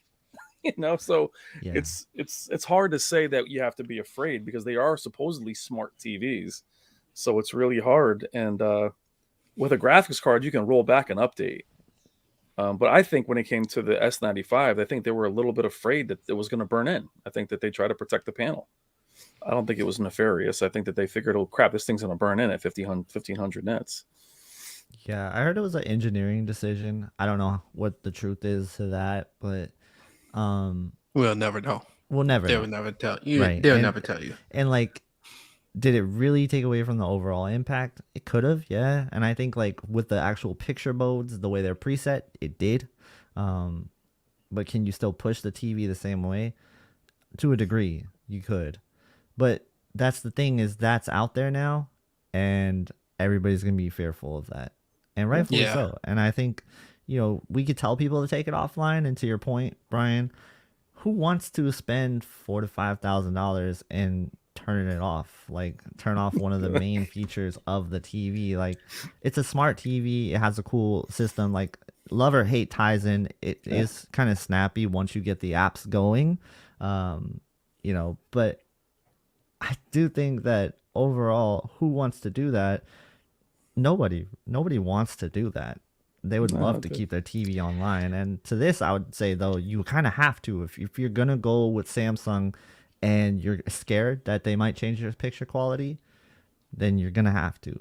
Otherwise, expect the unexpected. Like, that's what you got to do. Well, I'd say go ahead, bro. Okay. Go ahead, Max. Oh, no, I was just going to say, just think about this. If you're that worried, then Sony may be that TV for you. Because the other question is, you may pay that premium, but Sony doesn't really do firmwares that enhances the picture unless something is wrong with it. Just they never hurt the image quality. Yeah, it's just like all the local dimming for gaming, because you talked about that in your video and they fixed that. And so that's like the only time that Sony will come out with the firmware update, and Sony doesn't come out with a lot of firmware updates. Same thing with LG and stuff. So those are like the only two manufacturers that I could think of that are safer than Samsung. But at the same time, Samsung, you're getting a cheaper TV too. So that's kind of like, well, I love what Samsung. You don't know. I love what Samsung did with the Q90R. It's like, look, man, I don't even have HDMI 2.1, but I'm going to give you variable refresh rate. I am going to take your local dimming away. So people were like, yo, I love my, why is it so faded? And they're like, it's what you wanted, baby. Have a nice day. And you're like, wait a second. I didn't want 120. They're like, yeah, you got it, baby. You got it. So but you know, the problem with recommending Sony, like I had a guy that was, he bought a PS5, really loves 1440p. For some reason, that's what he wanted. And he hooked up his Sony and he was like, you know, how do I enable this? I'm like, enable what? He's like, 1440p. PS5 just got the update. I said, they don't have it. Right. He's like, oh, okay. He's like, how about like a PC? No, they don't have that either. So it's just so funny that, and Sam's, it's so funny. PlayStation is so separate. You guys have no idea how separate they are. It's just like, Rob and I had a funny thing where he's like, hey, but we're family. He's like, yeah, but my sister's not paying the bills. So if we're family and you're not making me money, Sony's PS5 is really about whatever's connected to their box. Yep. They don't care if it's a Sony TV or not. So they really look at who sells the most TVs and they cater to those functions. They don't really, they're not really together. So, I mean, it's not even called Sony PlayStation. It's called PlayStation. Mm-hmm. So it's fascinating that Samsung has all the functionality, HCIG. They have, I mean, it's just the game bar, low latency, auto motion plus. Sony has game mode.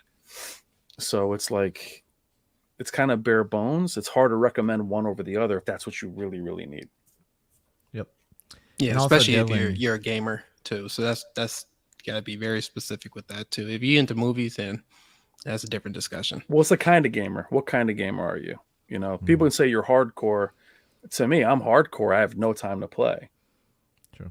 Some people plug in, they're good to go. I mean, Sony has done a beautiful game mode, and you can game on them amazingly. But if you're somebody who, like us PC guys now, we finally have this is 83 inch C1, and it's basically a monitor. It's got, G Sync, it's got 120 FPS, it's got all these features. So I couldn't actually use a Sony TV. It's why I don't have one.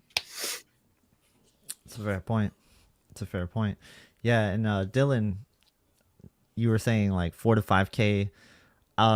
Just keep in mind that is the S95C that we've seen so far, and that's only going to be carrying a premium because of the One Connect box and the Infinity One design and the extra speakers on it. So you can expect probably at least 500 less for the S90. That's what I would guess. And then Travis Sylvania, thank you for the super chat. He says, so happy you are streaming today. Well, I really wanted to have a 85-inch QN90C LCD TV. The space limitations are probably going to keep me at 77. And I already have a 65 G2, so I'm likely going to choose the 77-inch G3. Have a nice night.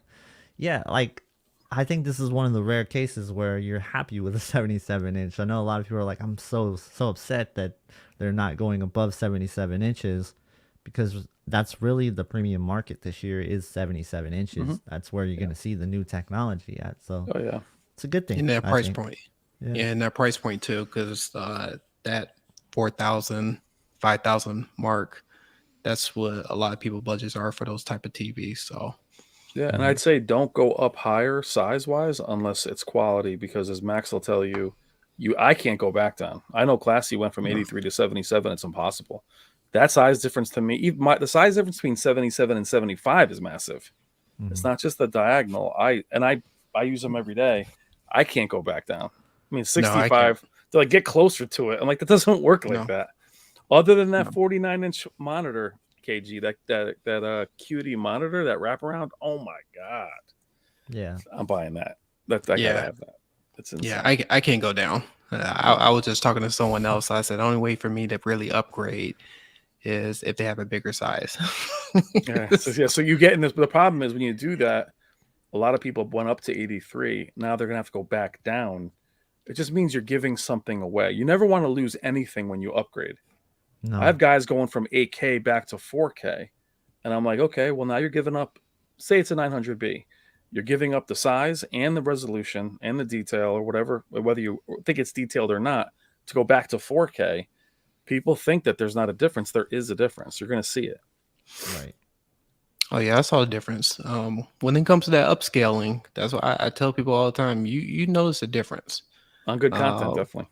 Yeah, especially on good content and stuff. So, I mean, don't get me wrong. OLED, when it comes to that contrast and detail, the clarity is there, but you do see the difference with the 8K. That's just my view, and some people may disagree. But when I had that 900B, I looked at that clarity between the X95K. I was like, yeah, it's there. It's there. A buddy of mine has it now. He loves it. He got it, and it took him a while to mess around with it. But where there is an issue is, we look at upscaling like that, something like 300 or Batman versus Superman. That grain structure, that upscaling is just false pixels, and it looks horrible. So it's like some old movies look bad. Gaming at 8K is really still very far away, so it's just hard to go back down. That's all. And SD said the 8K Samsungs use superior processors. I get that. Yeah. But the QN95B had the same processor as the 900B, and I didn't think it looked better than the Q90B. That's the one 4K that had the 8K processor. I didn't think that made that much a difference as far as picture quality. Yeah, so I thought the one of the more impressive ones to me was that 990B or 990C from Samsung, that 98-inch 8K. The 900C? Yeah, it's because you were gaming on it. That's why. Oh, it's not the no, it's not the was that the 900C. 990 that was gaming on the That was the 990? No, 900. 990. Yeah. Oh, that was the 900. It's the 900. I don't. The Yeah. 990. Which one was that? Because I saw. That's the 98-inch 8K. Oh yeah, yeah, the yeah, yeah, yeah. 990C. Yeah. That was Yeah, it's still a crazy. It's still a 900. But the Yeah. funniest thing was KG goes over and he grabs the remote of. So it's an Xbox Series X controller. It's got the white button in the middle. And somebody whispers something to him, and he's like, yo, I think I'm getting the head engineer over here. He's like the gaming guy. So this dude comes over with the mask on. Everybody looks like assassins. And then KG's like in the menu.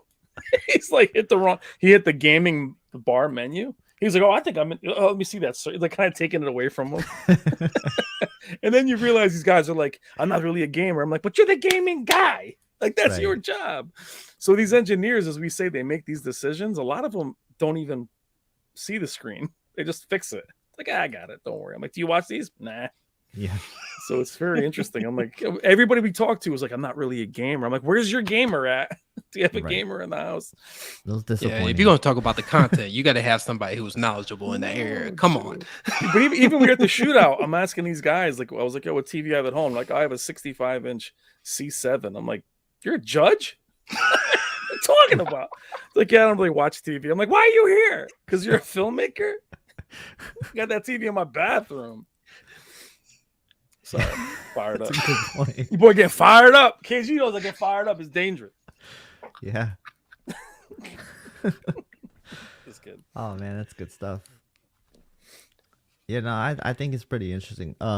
Travis Sylvania, I was wondering, are you going with the G3 because you are set on LG? Is that why?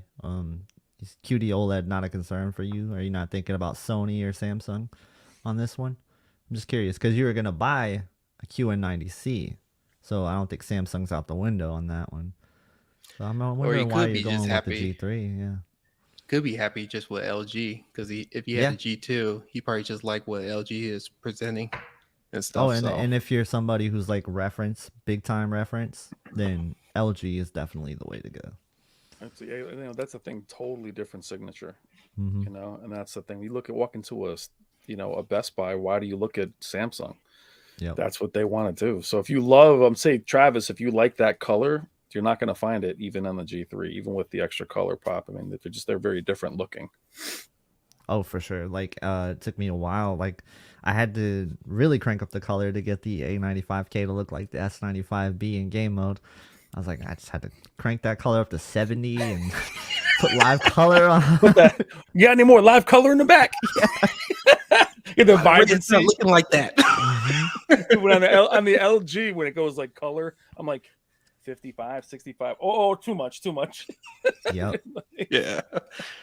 One of the top comments that I get from people that buy Sony OLED TV is they're like, "Where's the color? Why does it look dull? Like, what are we doing here?" And I'm like, you gotta just crank it up a little bit. You want Yeah, the you gotta- accuracy, baby. Well, we always say that. Yeah. The best comment I ever saw was in one of my comments. He's like, accuracy.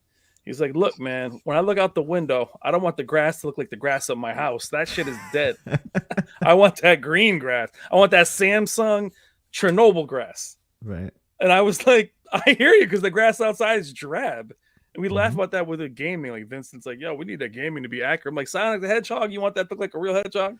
Right. Like Sega Blue is not real blue. That's just straight up, you know, you guys played Daytona in those games. It's like SD's logo over here. That's Sega Blue. We want to make that look real for. Yep. You know, fired up. Yeah, I had to put myself on mute. Sega Blue right there, baby. Thank you, Oz Gamer, for the super chat. Wait, did you say something? Let's see. Yeah, he said something. I don't know why it's pull. Oh, he did another one too. So Oh, you you got did two. another one. Thank you. I Yeah, appreciate that. yeah, you got two. All right. You got. I think it's the S95B. S95B. Yeah, I think so. I think one. Okay. Yeah. Appreciate you, Oz Gamer. Thank you for the super chat. He said S95B just got a new update, 1430. That's what I'm hearing. And it's the most accurate game mode without adjusting ST and SD. Really happy. So my question to this, and I haven't seen it yet, is what do you say is the most accurate game mode? Is it looking more like an LG would look like if you throw on HGIG. Is like HGIG functioning like when you turn on HGIG with the LG, or is it back to normal where? Because before it wasn't accurate and I loved it. So, Yeah, me too, bro. um, I was like, damn. yeah, and you could see the processing working in game mode. Everybody says the processing doesn't work in game. It absolutely does. It absolutely does, because you can get games like the Nintendo Switch or lower resolution Xbox games that are like capped out at like 1440p, and they just look the best that they've ever looked on any TV. And if that's not processed, I don't know what it is. Like, Yeah, the what Samsung is that? processing Yeah, legit. what is it? What is happening to the TV? Like, is that not processing? So, yeah, I'm not really sure. I hope they didn't go the LG route, because that would make me kind of sad. No, they need to be a Samsung. Just Yeah. you call it like it is and stuff. So Yeah, stop When trying to be everybody. You're winning, bro. Why are you gonna try and yeah, be everybody yeah, else? yeah. They're when I still made like the number one TV. What they It's not sell close. number one It's not TVs? Yeah, close. Yeah, Mhm. it's crazy how many TVs that Samsung sells. It's just like I hear people all the time. Yeah, I got me a Samsung and stuff. You're not going to ask the person, so oh, I got this TV because of accuracy. People are like, "What are you Yep. talking about?" Well, the funny thing too is you talk. I said this to Hisense and TCL. I was like, "Can you please put these things in store, please?" And they're like, "Well, I'm like, yeah, I can't recommend you unless I see you." Like, I have a funny video coming out about Panasonic. And you guys get these questions all the time. Mm. Yeah, I'm gonna give you all a the sneak. time. I'm gonna give you a sneak peek. The comments I get are like, yeah. How are you not talking about Panasonic? Right. I mean, they call me like an irresponsible journalist. I'm like, who the hell said I was a journalist? Some old Clark Kent. But like, they're going on and on about it. I'm like, yo, they're not here. Same with Hisense though. I'm not going to recommend it because FOMO said he likes it. I can't see it. I can't even go into a store. It's all like this word of mouth speakeasy brand. You have to put them in store if you want me to recommend you. Mm-hmm. Show them. But right now, if you want to be in like a Costco, the cheapest TVs are these Vizios, and you want people. And I said that to that guy Bruce. Yeah. I said, you want to lose that stigma of being bargain. Why are you selling over by the socks with your cheap one? All right, so you want to get rid of that. Like, your Like next to logo the is wash machine. Yeah, it's like TCL in white, bro. Like, do some work on that thumbnail. Yeah. But then you want to shed that and be high end, but you don't want to show it. You want me to tell you how good it is. So we got to put them in store. Mm. Yep. You guys are so low key. You guys are all mellow. Yeah, I don't know why like they hide. But I think they just can't afford it, right? They just Yeah, can't must- afford well, I that mean- space. Yeah, Well, market. How do you say that on their your website? robot Costco configurator. sells short throw project. Oh, so Hisense, they sell short throw projectors on Costco's website. I was like, well, who the hell are buying those? You were there, Right. KG, when I said this to him. I was like, how the hell are you selling these? He's like, oh, it's our number one seller. I'm like, really? You're telling me dudes that are on the website are like, I'll buy that projector. It comes with a screen. I'll get some tires. I'll get some milk, and I'll bring it home. I'm like, really? Without even looking at it? He's like, that's our number one seller. I'm like, well, I clearly don't know what the hell I'm talking about, because I sure as hell wouldn't buy one on a website. And he says that's where they sell the most. So they're making the money, but I think it's a disservice to you guys in the comments. Yeah. I mean, selling them at the store, it doesn't really make sense because they don't have a way to show it. So people would just miss it. They would skip past it, you know? Yeah, the projectors, yeah. It would just be a box pretty much. And nobody's just looking at boxes unless they're just really looking for the projector. So it makes sense that they sell that online. But their other TVs, I don't believe they have any flagships at all, even on their website. So I don't even think they have their U8 series on there. And I don't think TCL has their 6 series on there. So it'll be interesting to see if they push that this year. I don't think they will. But that's a huge market. Costco is a huge market, especially because you get an extended warranty with it. So there's people that will 2 years. Yeah. oh yeah, They'll just shop there. And it makes sense. So yeah, I think that's a really good point. All right. Caught up on the super chats. No, I'm not. I lied. EHJ, thank you for the super yeah, chat. one more. He says, speaking of CES, how about those carpets? Yo, then that shit was so hysterical. That was the last room with you and FOMO talking about the carpets. Yeah, that was Yeah. so funny. You got. Let me set the stage for you. Okay. When you walk into this building and you see all these TVs, I mean, sick micro LED, wall to wall, beautiful women everywhere. There's people with cameras everywhere. The lights are flowing. And KG, this is not how it happened. This is almost like when he took the Uber and just bounced with his boy. I'll paint that for you better than you, Max. You hear that story? Oh yeah, I was on stream when that happened. Yo, my man jumped in that car with his boy who I did not meet. So I'm like, who is this dude? It looked like he left with his bodyguard, and like he was famous. He just ducked in the car and he bounced. I'm like, yo, what the? So I'll digress. We'll go back into Samsung. So I'm at Samsung. I'm blown away by the micro LEDs. I felt like this is not what happened, but I'm gonna paint it this way. It's like he tapped me on the shoulder. He's like, yo, these carpets are banging. It's kind of what happened. It was like 70s carpets without the shag. And I swear his camera was pointed down at his feet. He's like, damn. So if he just did a carpet channel, he would beat everybody. I'm telling you right now, carpet channel. I mean, and then later on, he's like, the carpet, I don't like the carpets over here. It was like an LG or something. It's like, these carpets suck. It's like Berber. Yeah, no, I was just kind of over caught there off feeling the guard. texture of it. Like, I was caught off guard. I was walking all day, and then like I stepped feet on those carpets, and I'm like, It's like "Dang." marshmallows. got the Yeah, I torque. feel like I'm walking on air here. It was just a relief. He's gonna talk to the rep. Like, hey, you want to get a list? Get a free TV? Like, no, man, I don't need all that. Where are these carpets from? KG's like blowing them up in the back, put them on his shoulder. Yeah. Oh, man, This is the best carpet in the world. Dude, he was like, yo, these are off the hook. I appreciate that. Yeah, the Uber thing, I didn't even see you guys. Yeah, so FOMO's there. Next time I'll film it. FOMO's there with his outfit on because FOMO's got a costume. Like I worked out. I went to the gym with FOMO every day, and he's a strong guy. He's in there training. He puts on that costume. He'll light somebody up. I'll tell you right now. But he has this computer like on his stomach, and he's filming it like he's got the gun from Alien, like it's attached to him. And we're waiting for our car, and KG just like slides out like he's a celebrity, like he's covering his face. I'm like, yo, he's like, oh, okay, sorry. and the dude, and that was your boy who was mad cool, but it looked like he just pulled some bodyguard off the street to go with him, like he had a Secret Service guy with him, and he just bounced. I'll see you guys there. Yep. I put that right in the chat too.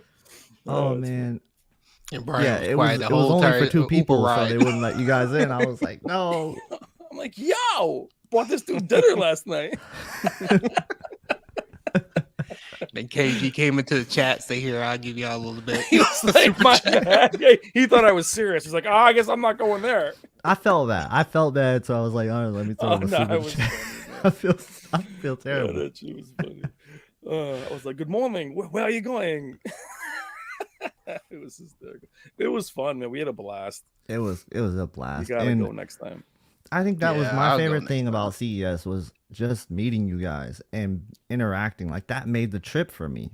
Like I don't care about the TVs after that. Like honestly, the TVs are cool, but like that social interaction, that camaraderie, that friendship, that's awesome. You can't take that away. And I don't know where else to get that, like in any other profession. I'm sure it exists, but it's really cool. Well, we were at, what was the LG event? Was that at Bellagio? It was at, we were at this LG event, and KG and I were walking out, and the carpets weren't that great there either. But we were laughing. We're coming down. It was like me, KG, FOMO, and Brandon. I'm like, yo, we're coming up together. Yeah. Like we're here in the tunnel. You know, Max, you're there. We're all there. It's like, you know, what we're doing here together is cool. I mean, it's this. I've been doing YouTube for 6 years. But it's like it revitalized me. I'll be doing this full time. Like I want to do this. KG knows, and I can't even explain it. When you have these reps know who you are, it caught us off guard. That was cool. They're like, "Oh, I know you." You're like, "Oh, word, okay." And it was cool because you realize that we have it's hard for us to even say, I'm not saying it like cocky, but it was cool to be like, wow, they pay attention more than you realize. For me to have Rob Brennan on for a channel of our sizes, it's never happened before. Yeah. And he wanted to come on. It's really cool. And I like when I met I can't remember who it was. David Katzmeyer. Yeah. Well, that too. But when I met David from LG, I shook his hand. I was like, "Hey, how you doing? My name is KG." He's like, "I know who you are." Oh, I've Big Dave from Korea. Who lives in Korea. Was like, "Oh, hold up, that's pretty dope." So we were standing there. He's like, "I know you." So he has a KG, right? He goes to me. He goes, "What's up, Whisper Status?" I'm like, "Hi." Right, and then he gets KG outside. He's like, "Yeah, I know you." KG's like, "So by the way, I was gonna say that comparison you did." KG, he was like real specific. He's like, "I'm gonna just tell you right now, 5 minutes 10 seconds in, that wasn't fair." KG's like, what do you mean? Do you remember that in the hallway? You like had him up against the wall. Come on. He was talking about the QD-OLED when I was like, yeah, basically QD-OLED kind of just destroys this LG OLED. And he's like, let me talk to you for a second. It was hysterical, but you can't like. And funny, I'll say this to anybody because I heard this from much larger influencers over the years. Don't go. Don't go. It's not worth it. You can see the same thing on camera. I shot my footage 4K 60. And it does not compare to what we saw in person, and the vibe, and again the camaraderie. And next year I'll go for a couple days longer, and just see everything. But it was like, I don't know, just having our crew together. It was and seeing things and be able to speak on them with specificity, knowing this is what I saw, and it's a whole nother part of credibility. You got to spend a few $1,000s to go do it, but I would suggest anybody just go do it. It's incredible. And we're there to help. We're all there sharing information. So it's like I get Rob on, we all get Rob on that way. You know what I mean? And I think that me, FOMO, you guys, we review TVs. If I'm at Value Electronics, that information gets passed to you guys too. So it's a different kind of influencers now. We're not cutting each other down. We're just here to help each other, and it just makes a really cool crew. Yeah, we all love technology too. So that's the other thing. Yeah, but that old school YouTube of cutting each other down, it doesn't exist. At least not for us. And I tell you right now, CES, you're gonna have to see me in person. Right. And like we compete with each other, but it's like friendly. And that's the thing. Yeah. Like we're always trying to be better, like because of each other. Like we're pushing each motivation other. too. Well, we're golfers. Like when you golf, you play the course. Mm-hmm. We're playing the course. I mean, KG was in my comments a few years ago, and look how big he is. I shouted out FOMO 5 years ago. So it's like we're gonna all hop, but that's the way you want each other to do better. I don't want somebody to stay down. I don't want to cut anybody. I want to start because he does better. It fires me up. But I think that commitment to going to CES was a big commitment for both of, especially for me and KG. Is I was almost not going to go. Brandon sent me a message. I'll say this to you. He goes, "I'll see you at CES."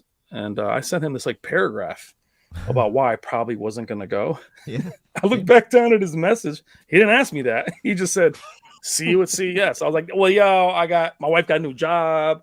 And I was just doing all this. And I'm like, nah, man, it was, it's expensive, but it's your education. And that's, if we're doing this, and I think for YouTubers as well, it's like, is this a part-time job? Is this a career? I have a video coming out on that where I'll talk to you guys too. The realities of being a small channel. I have a family. I have a whole career. I own my own business, but this is a dream. And I think KG and I really saw what it could be in person. Yeah. It's a big thing. It's really cool. It is really cool. And I was on the same boat as you. It was like, I was not going to go. And I was making every excuse up for not going. And Max knows this. I talked to him about it, and I did it even on my stream, like in December 23rd was like, or 22nd, which was my birthday. I did the stream where I talked about I'm probably not gonna go to CES. You did the I'm not going stream? Yeah, I'm not going. I was like, I'm not gonna go. It wasn't that whole stream wasn't that, but it was like there was a good segment of that. I was like, I don't think I'm gonna be able to go this year. Yeah. Maybe next year. And it was like I convinced him. I was like, dude, you need to go. I had my reasons why I couldn't go. So, but we'll talk about that later. But but I told KG, he was telling me, man, I just can't. I can't do this. And I said, dude, go. Just Yeah. go. I was like, this is what you need to do and stuff. So Yeah. Well, when you're all collaborating though, and that's where FOMO. See, I would tell you this: like having FOMO and Brandon, I wish they were around when I started because they actually do help. When I started YouTube, it was like the Wild West. I mean, you're just like everybody was cutting each other apart. And SD was, where is he? If he's in those comments, I used to get in brawls with your own communities.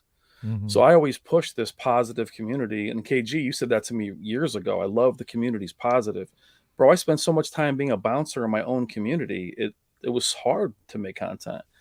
But now it's like having everybody support each other.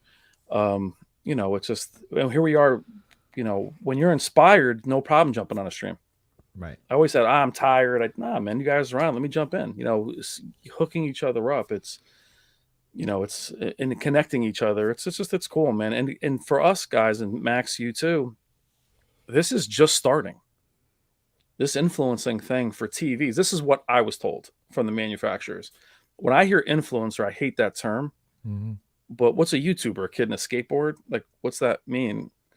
But I think like Kardashian, that's influencers. The manufacturers are just starting to look at us now. And not just last year, but the year before, they were catering to us more. Think about it. Digital Trends and those guys didn't even get the review samples till the end of the year. So we turned the whole world upside down, and we're organic. I don't need a film crew. I had those videos up the same night. So it's like we're, you know, and my thing is this: I'll speak organically about something inanimate.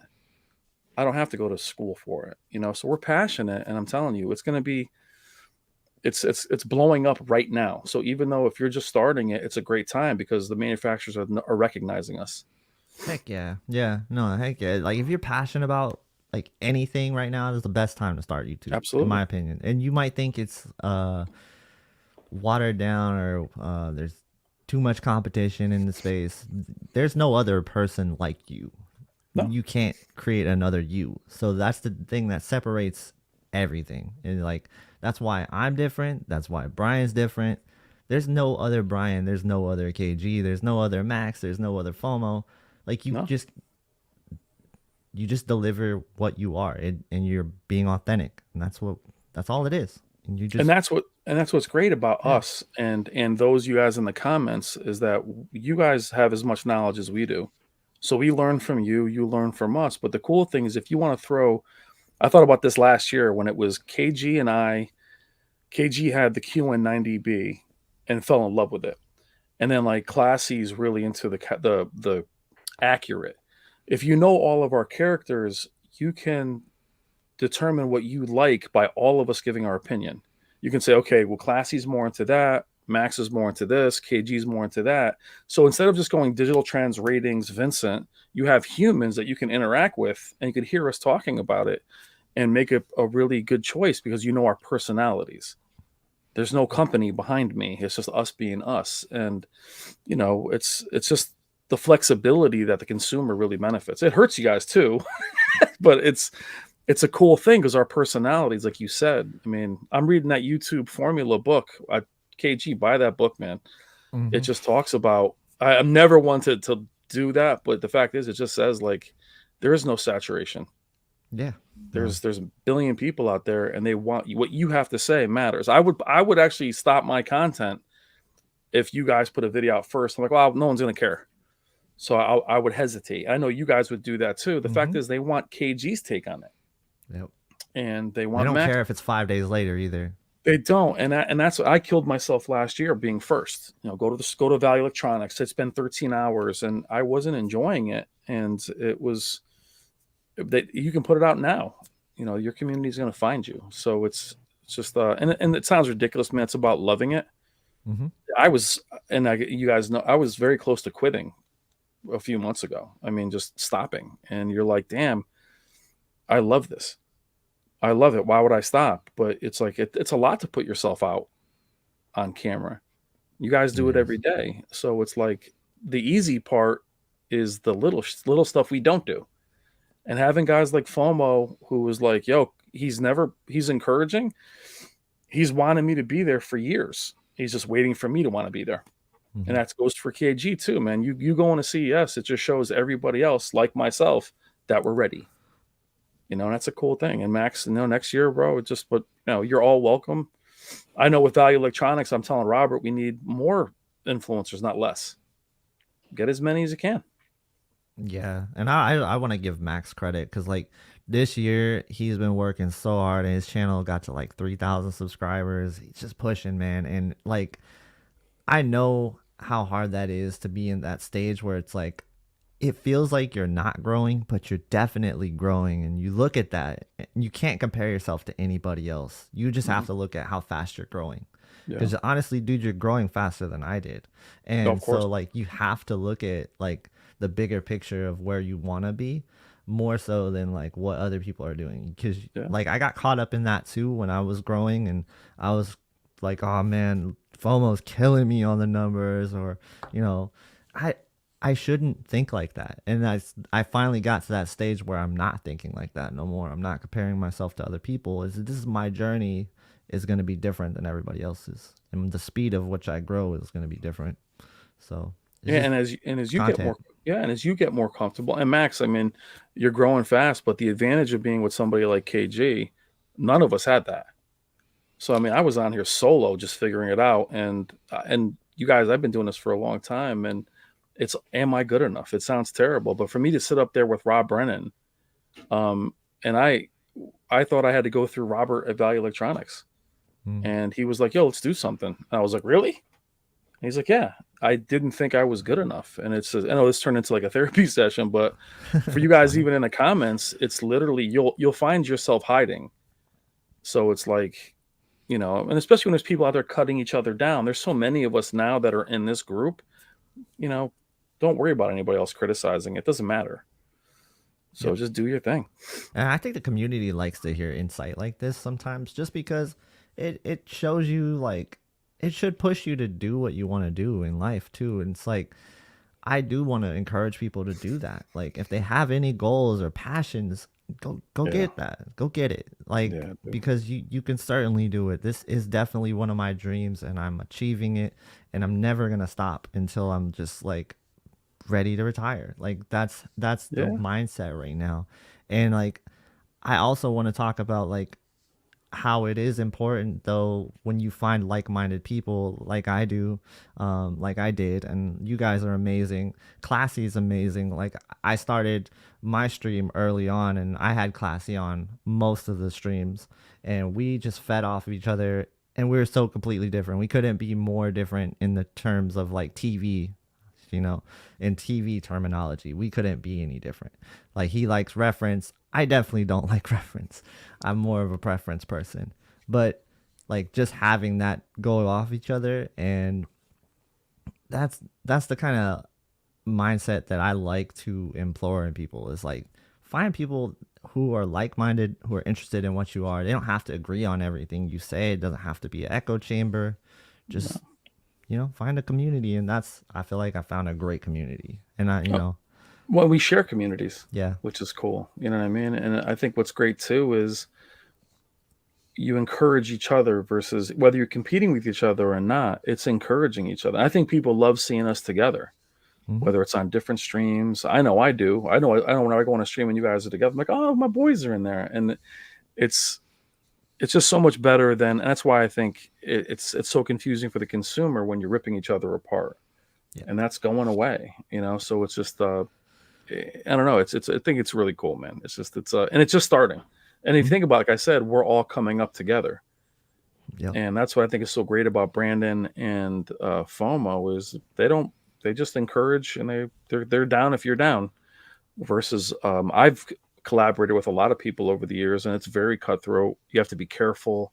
YouTube relationships are very dicey. SD knows, he's still in the comments. I had poisonous relationships a couple of years ago where I'd have another creator in the comments, and then go behind my back and create a group against me going into my videos. And I told Classy very early, don't get caught up fighting in the comments. Yeah. So for those of you guys that realize why we're not in the comments that much, because you can get into these battles and you can't be sensitive to it.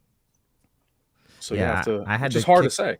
I had to kick myself off of AVS I Like don't go I in there. still post sometimes. I Yeah. will still post Nah, sometimes to I'm get hated. I'm updates and hated in stuff. there. I won't go Yeah. in there. But But yeah, like I had to take myself out of that because I was getting a little too heated in yeah. conversations with But the thing people, is, and you I'm like, realize I'm on can't do camera. that. It's like Yeah, Dave Chappelle says, you clicked on my face. right. So it's like you're in the forums, typing away and trying to win this battle. And half the guys you're fighting with don't even have the TV. Hmm. Yeah, So you're it's like, absolutely true and with they're that. going at it. And I'm like, wait a second, why am I fighting with you? I'm the one on camera. And it's just not worth it, man. It's just, if anybody comes up, I would just say, don't take it personal. I get people, they hate my hair, they hate my voice, I've been fat shamed on camera. It's that's part of, but you have to have a thick skin if you're going to be on here. Yeah. But I'm finding that I'm just, by making room for it and having this encouragement, man, I'm having the most fun I've ever had. And going to CES it changed my life. I'll never, like, this is what I'll be doing. This is, Mhm. and I'll lose a ton of money doing it, but it's not a money thing. I know the money will be there. And I think, KG, we saw that the type of finances you could have in the future is limitless. Yeah. But, I'd rather take a hit and do what I love versus chase every dollar. Yeah, like I can't tell you. I'm not just saying this like to put it out there. I can't tell you how many like sponsorships I've turned down because I have Yep. not found ones that I'm comfortable with yet. So like Yeah. I do feel like I need to grow better in that area because I am missing out on money and that could be contributed to the channel to get more reviews done, all kinds of stuff, right? So I got to figure out more of that aspect, but Yeah. it's out there, and that's the thing. Like why I mentioned AVS is because while it is a great community for users, it is something you don't want to get caught up in some of the like drama and issues, because overall the owner threads are amazing tools to figure out Oh, yeah. what's wrong with the TV. And I encourage everybody, if you're buying a TV, go to AVS, check out the user forums. Just don't live there. Just do not be a regular poster. And Don't don't look live yourself there. up. Yeah. Don't go looking. Don't go looking for your name. Yeah. Don't type in your Yeah. name.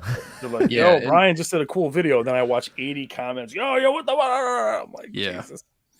Yeah, AVS Forum is supposed to be meant for people who are having issues with their TV or is thinking about buying the TV, not just throwing in like, oh yeah, we have this video right here, and that's not what it's meant for. So, But I think a cool but now it conversation. changed. There's a cool conversation for all of you guys, and even in the chat, is if you're really honest with yourself, are you a consumer? Are you a fan? If you're a fan, or are you brand loyal? You get somebody who's a fan, there's no talking to them. I mean, so that's where you're like, no matter what, they're a Sony person or they're a Samsung person, an LG person. I am not a fan. No. So you have to win my business. I don't care if it's an Xbox or a PlayStation. You earn my business every year out. If TCL comes out and kills it, that's my group. Yeah. So Same. it's interesting when we get into the comments. When you see influencers, we really can't be fans of one specific brand. We can like a style, but we have to be open to them all. And what you said about TCL, I thought was cool. And Hisense, they've caught up to last year's Samsung, Right. not to this year. Yeah. That's the thing people need to understand is they're not Like, yo, we there caught yet. up to the Q90B, Yeah. baby. You're like, you mean last year's? They're like, yeah. I'm like, Yeah. you mean last year's? They're like, yeah. Mhm. So, but it's, are you a fan? Are you open? And it's that's such an important thing, I think, in the comments to realize. Don't protect the TV you just bought. That's a losing proposition, because if you're somebody with that A90J, that TV is not. What was my analogy? If you're tall, you're not less tall because some dude is taller. You're still tall. Right. The A90J is still as good as it was the day it came out. But if you think that's still the best TV ever made, it's not true. Right. Yeah, that's why I told everybody, like when I got the A95K, it's like overall, this is better than the S95B. Like it just is. Like there's nothing that can make me say it's not. When you see it side by side, you can push it to look like an S95B. Mhm. But you can also put it in custom and it gives you a really gorgeous movie mode that you can watch movies in, and it's just great. And that's the thing, like I'm never going to be a brand loyalist. Like I'm just not wired that way. I've never been. They don't pay me. They're never gonna pay me enough to do it. I like everything, and I've never been any other way. Like the exception is maybe Apple stuff, but that's just because like I'm in that ecosystem. There's no TV ecosystem. You know, you don't have to be stuck in one TV. Yes, I understand. Maybe you like the menu system. That's a preference thing, I think, more so than anything. But I think you should just look at the pros and cons of every TV that comes out. And this year, if MLA kills it, if MLA looks really good, if I like the features that LG does, if I think it's close enough to QD-OLED, it doesn't even have to be better. If I think it's close enough, I could end up getting an MLA TV. So Absolutely. there's no cards off the table when it comes to brands. So, and then like I see people say, oh, you don't ever like buy Hisense or TCL as my main TV, but as like I don't see a reason to until they catch up. I'll review them, but like once they do catch up, then of course, no doubt, I will save money and have a TV that's just as good. That would be awesome. I would be loving to like support that, and then that way I could even promote a company that's lower end. Like that would be fine with me. Well, but everybody in the chat, I don't know how old you guys are, but Samsung was a trash brand. So was LG, and so was Sony. So all these brands were once LG was a joke before OLED, right? LG. So I mean, Samsung especially. So it's like every brand that you think is a trash brand will make it someday. Where's Zenith at? Where'd Panasonic go? Right? So it's just they have to get there and earn it. And they're not there. Look at Vizio was right there, and they blew it. And I'm trying to get one of their guys on to tell me what happened because I have some connections to that board. But they were right there as being they should be where TCL is and Hisense are. But you know, look at Michael right here, Brian. It doesn't matter if TCL will catch up; they break. You're not wrong. I'm not saying you're wrong. Reliability, but dude, Samsung's reliability was horrible too. You know, so it's yin and yang. They have to. It just takes years. That's all. Yeah, I don't, and that's another thing about reliability is I don't ever predict the TV to last longer than 4 years. I know that's like really pessimistic, but I've seen LCDs just go out from 4 years. I've seen it in OLEDs. So I mean, like I'm not writing anything off when it comes to that. It could be any brand because I'm just thinking about it right now. Sony, Panasonic, because I had a Panasonic Plasma, and that went out after I had it for a couple of years and stuff, and I had to take it to get it fixed, and it broke again. So it doesn't matter what brand it is. Sometimes you may just get one of those type of TVs that it just breaks on you. It happens and stuff. Well, so they're like built to break now. But a buddy of mine has a Vizio Plasma. Those are 20 years old. That was their Walmart TVs. It still works. My Vizio from 2 years ago broke during the review. I swear to God, I'm putting power on. I'm like, well, it's getting a bad review. But nothing really. I swear to God, I'm like, oh man, wow. It broke. Watch the video. I'm like, Quantum X. It's amazing. It's like, come on. Sent them a message like, really? Yeah, I was doing hard resets just so this is how the hard reset works. Yeah. So I mean, it's crazy. And I will say this too, you know, if you look at prices, yes, you know, I think $4,500 for a 77-inch OLED. I know that seems expensive. My Vizio P series in 2016 was $4,000, and David Katzenmeyer was like, "Yo, that is a bargain." C7 was it was C7 at 77 inches was $15,000. This isn't 25 years ago. This is you know 2016, 2017, 2018. So I know they're expensive. It's just if you look at the yields, I don't know what you guys think. Like you honestly think the TV is supposed to like Rob said this in his video or my video. He said you'll spend $700 on an iPad, no hesitation. $2,000 on a Mac, but a TV you want it to be $500. So it's like people just don't want to spend that money, and it's they have to make money, guys. Like they can't, you know. I just remember Pioneer. That was like $10,000. Oh yeah, TV, Pioneer Elite Hero. Yeah, the 50-inch screen and stuff. Oh, that was crazy expensive. So yeah, the TV prices nowadays. I know people say, "Oh, that's a lot of money." I said, early 2000s though, when plasmas first came out, those $15,000-$20,000 TVs, and it was like what, a 50-inch screen. I remember buying DVD players for $1,000 and having to flip the disc over. You remember that? Yeah, It's like I gotta flip the disc over.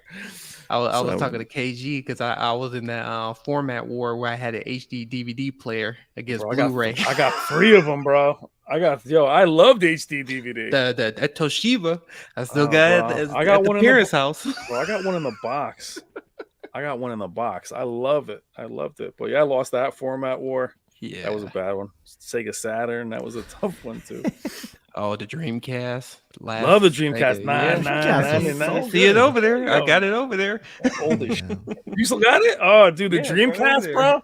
Yeah. The Dreamcast was the first time that an arcade game, Soul Calibur, was the first. I mean, KG, how old are you? You're in your what? You're early? I'm in my 30s. Yeah. Yeah. KG and I is around the same age. Oh my god! So I'm like your grandfather, but I remember. No, I'm 48, bro. Well, I'm a cocoon.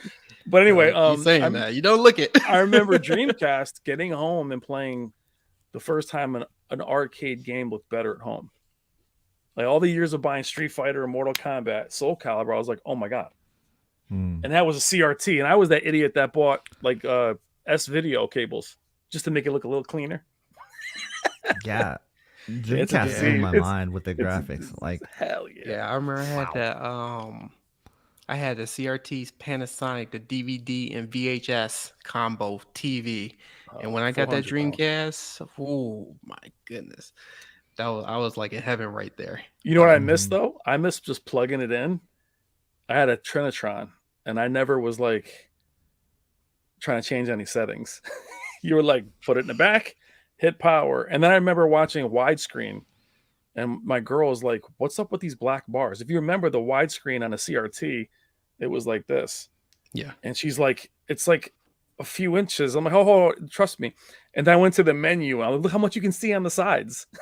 Trying to convince them that widescreen on a 32-inch box. It's a disease we have, no doubt. Yeah. No doubt. I know people are probably in the comments saying like, whoa, oh, you really going back. Hell yeah, we are. So hey, if you guys have any questions for us, Yeah, actually, I think you got a couple of super chats. I forgot to say that. That's what you get for bringing me out. We get off topic. No. Man, you motivated me after you gave me that discussion. You got something before that, but solidarity. I'll check but my bad. You could do him for. Well, I don't even know if it's him, but you could go with solidarity first. Love you guys. Thank you for sharing and being so wholesome. This is why I'm still here after getting my A95K, and I think that's really awesome. Thank you, Solidarity, for the super chat.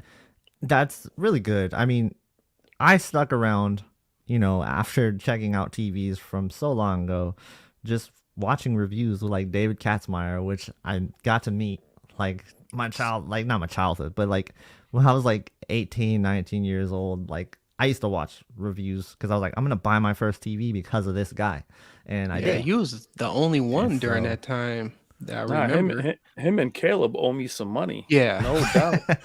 But so I hit up the great moment. David. Oh, go ahead. but a really cool moment was, so I hit up David Katzenmeyer on Twitter and I didn't hear anything back. I was like, yo, I'm a small YouTuber or whatever. I wanted to get into this interviewing game. And I was walking by him at CES. He was at the TCL booth. I was like, oh my god!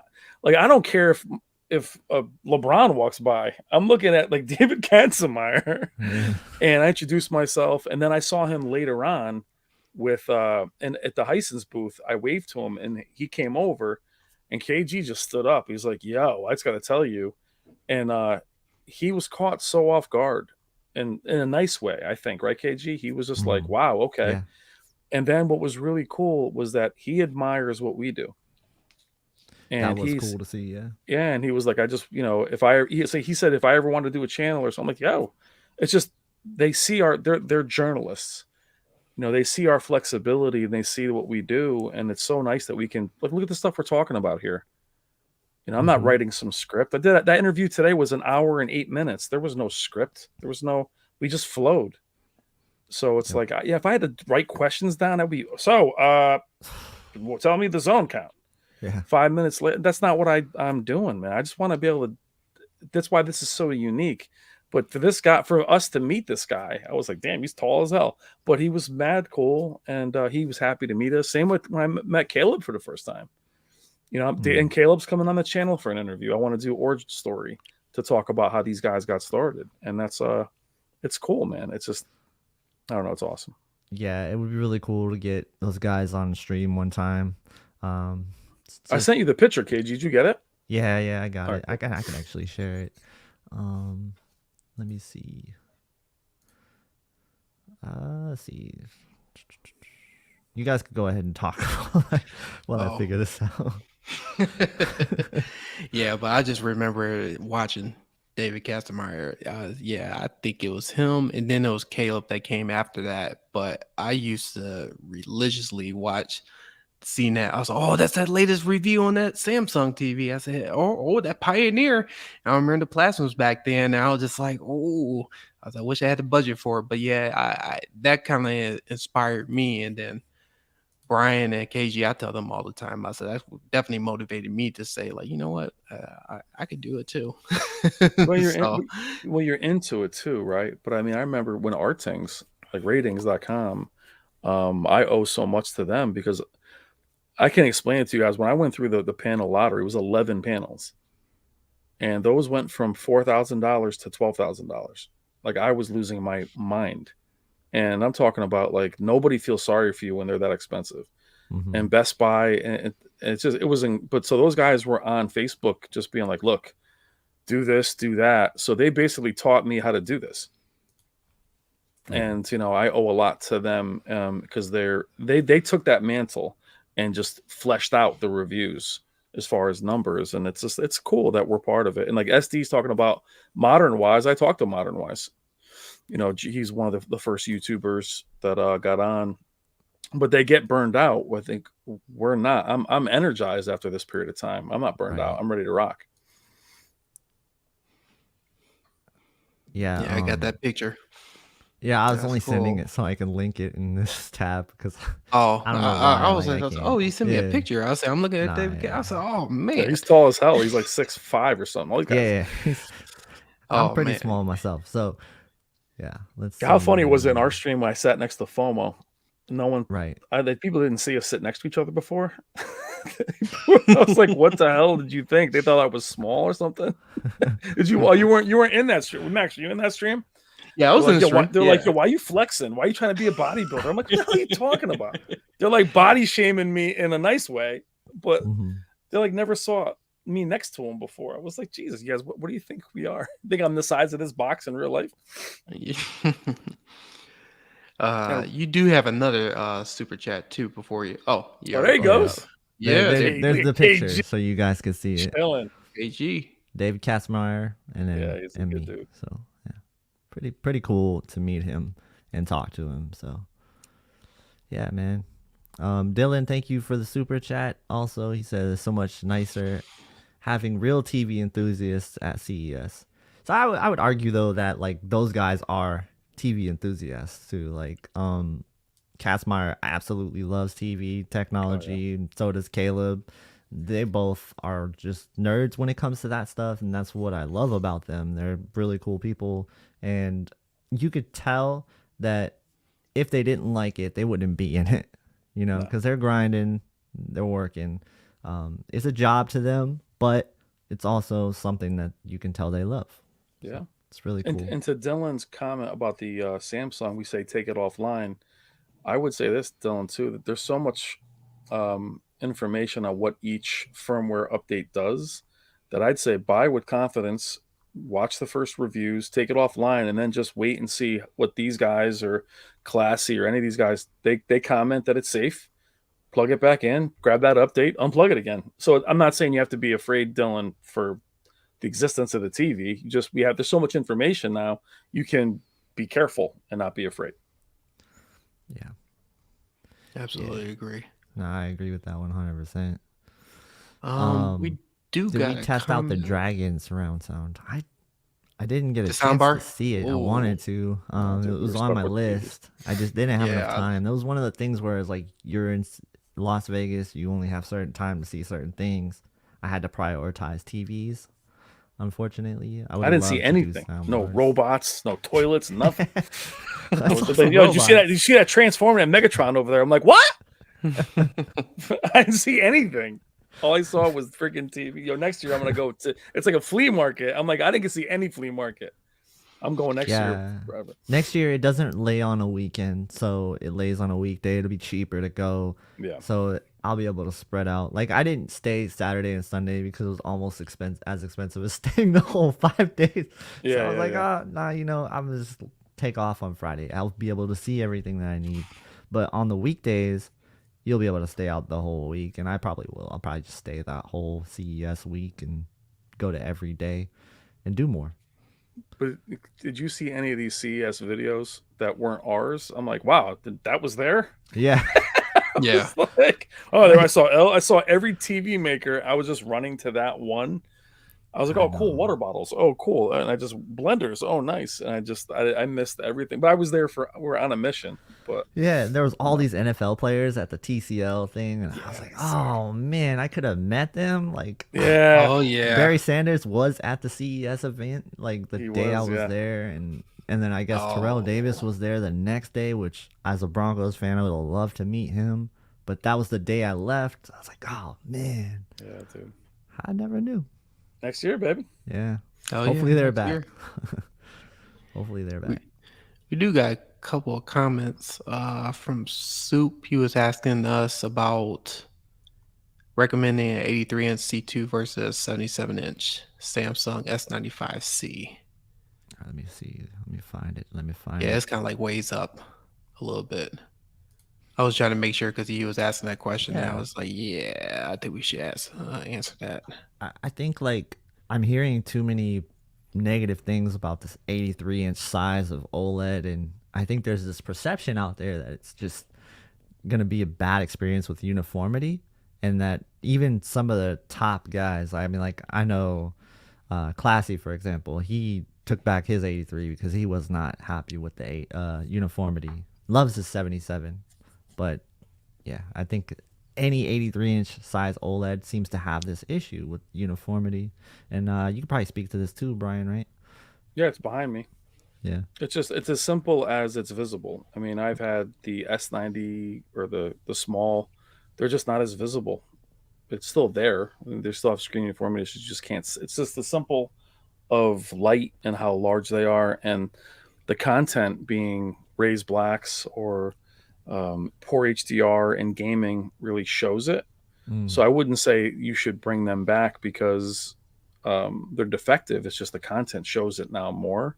But I would say if you're coming up Soup from a smaller, first of all, there is a 16%. It's not 6 inches. It's 16%. You're thinking diagonally. You have to think height and width is where the real size comes in. The TV being taller is much more impactful than diagonal size. I mean, so that 83 for 77, I know Classy's happy with his, but to me, they're not close. I could never go back down. So, but if you're starting smaller, I would stop at 77. So if you're going 65 to 77, stop at 77. Enjoy that jump is massive too.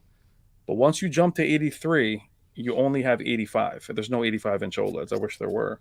But I would say if you're starting smaller, go to 77 and just enjoy the picture quality. But if you're already at a large size, I can't ever recommend going down. Yeah. Or you're going to have to go to like an 85-inch LCD, which is on the table. Which is a totally different. And they have their issues too. Yeah. I mean, look at the 900B. They have jail bars. That's different kinds of banding. You know? So those jail bars, I see those on every LED. Oh, yeah. Yeah. So that's the same. So that's content dependent. You're playing a racing game, Max, and you turn, all of a sudden there's like those jail bars.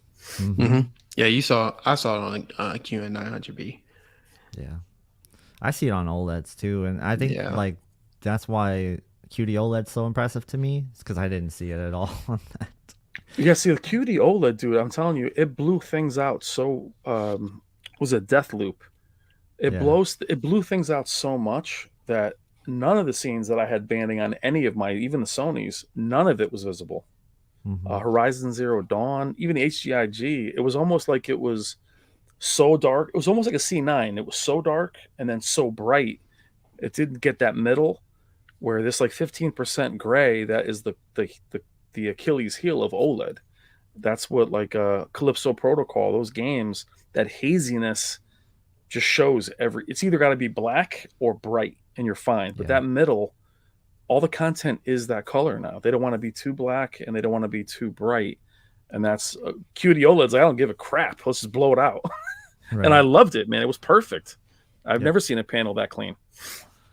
Yep. Yeah. They're clean panels. I think that's one of the biggest strengths that they have, for sure. Let's see. A couple more questions. Yeah, I think it was a couple other questions. I was trying to scroll through. Here's one. Hey, I'm new to the live streams, and I've been meaning to find someone to ask this since CES, but why is that Sony manufacturers are only doing large screens and not more 43-inch screens?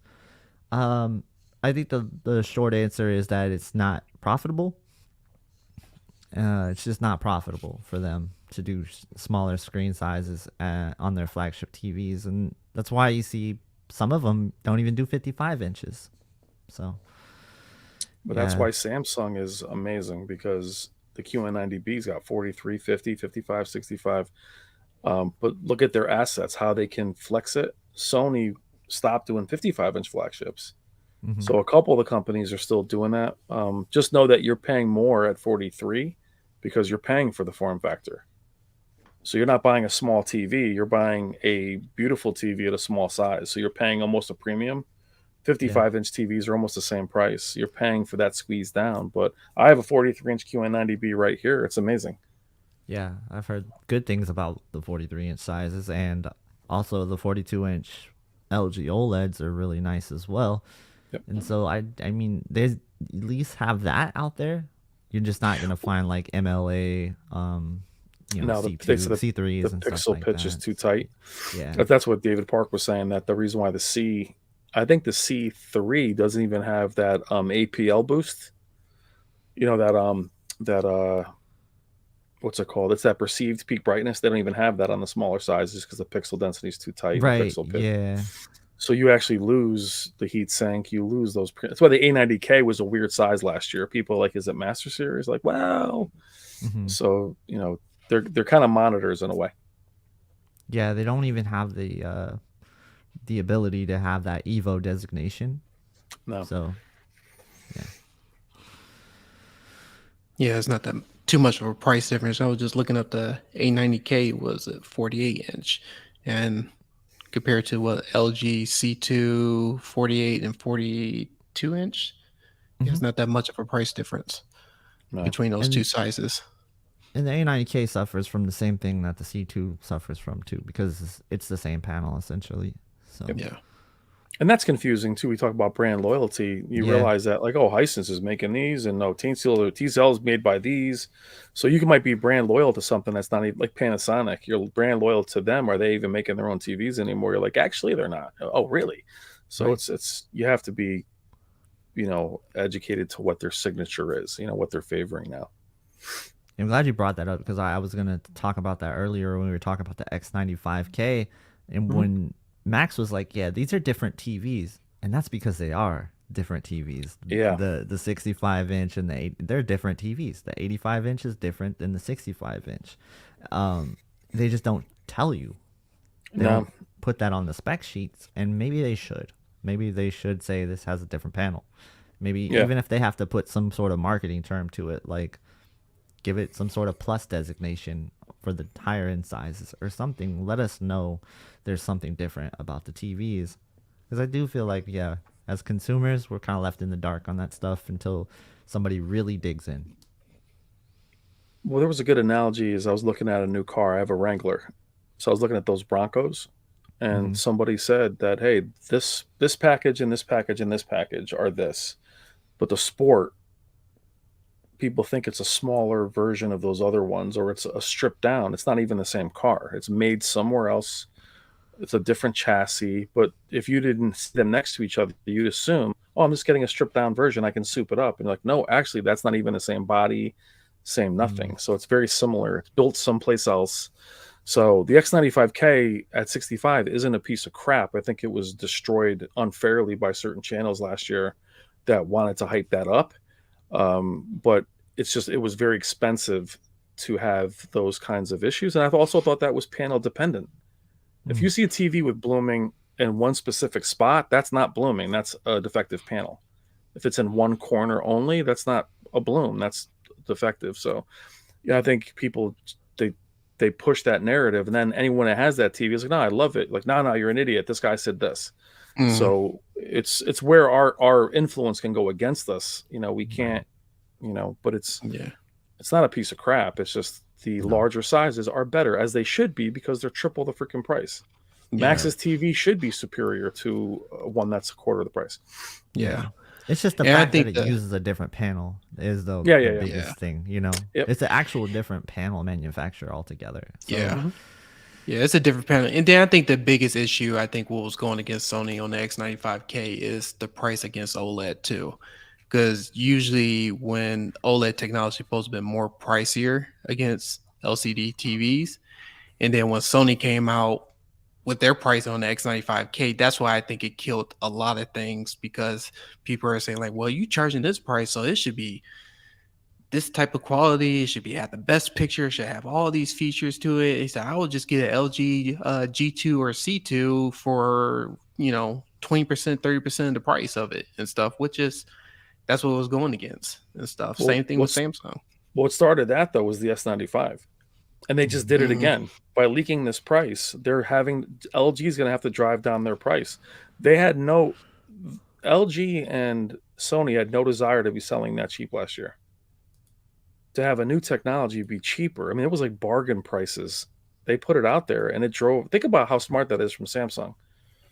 Even though they cannibalized their own lineup, their 8K TV still sold. Their Q90 sold because they let the OLEDs eat each other alive. LG had to lower their prices.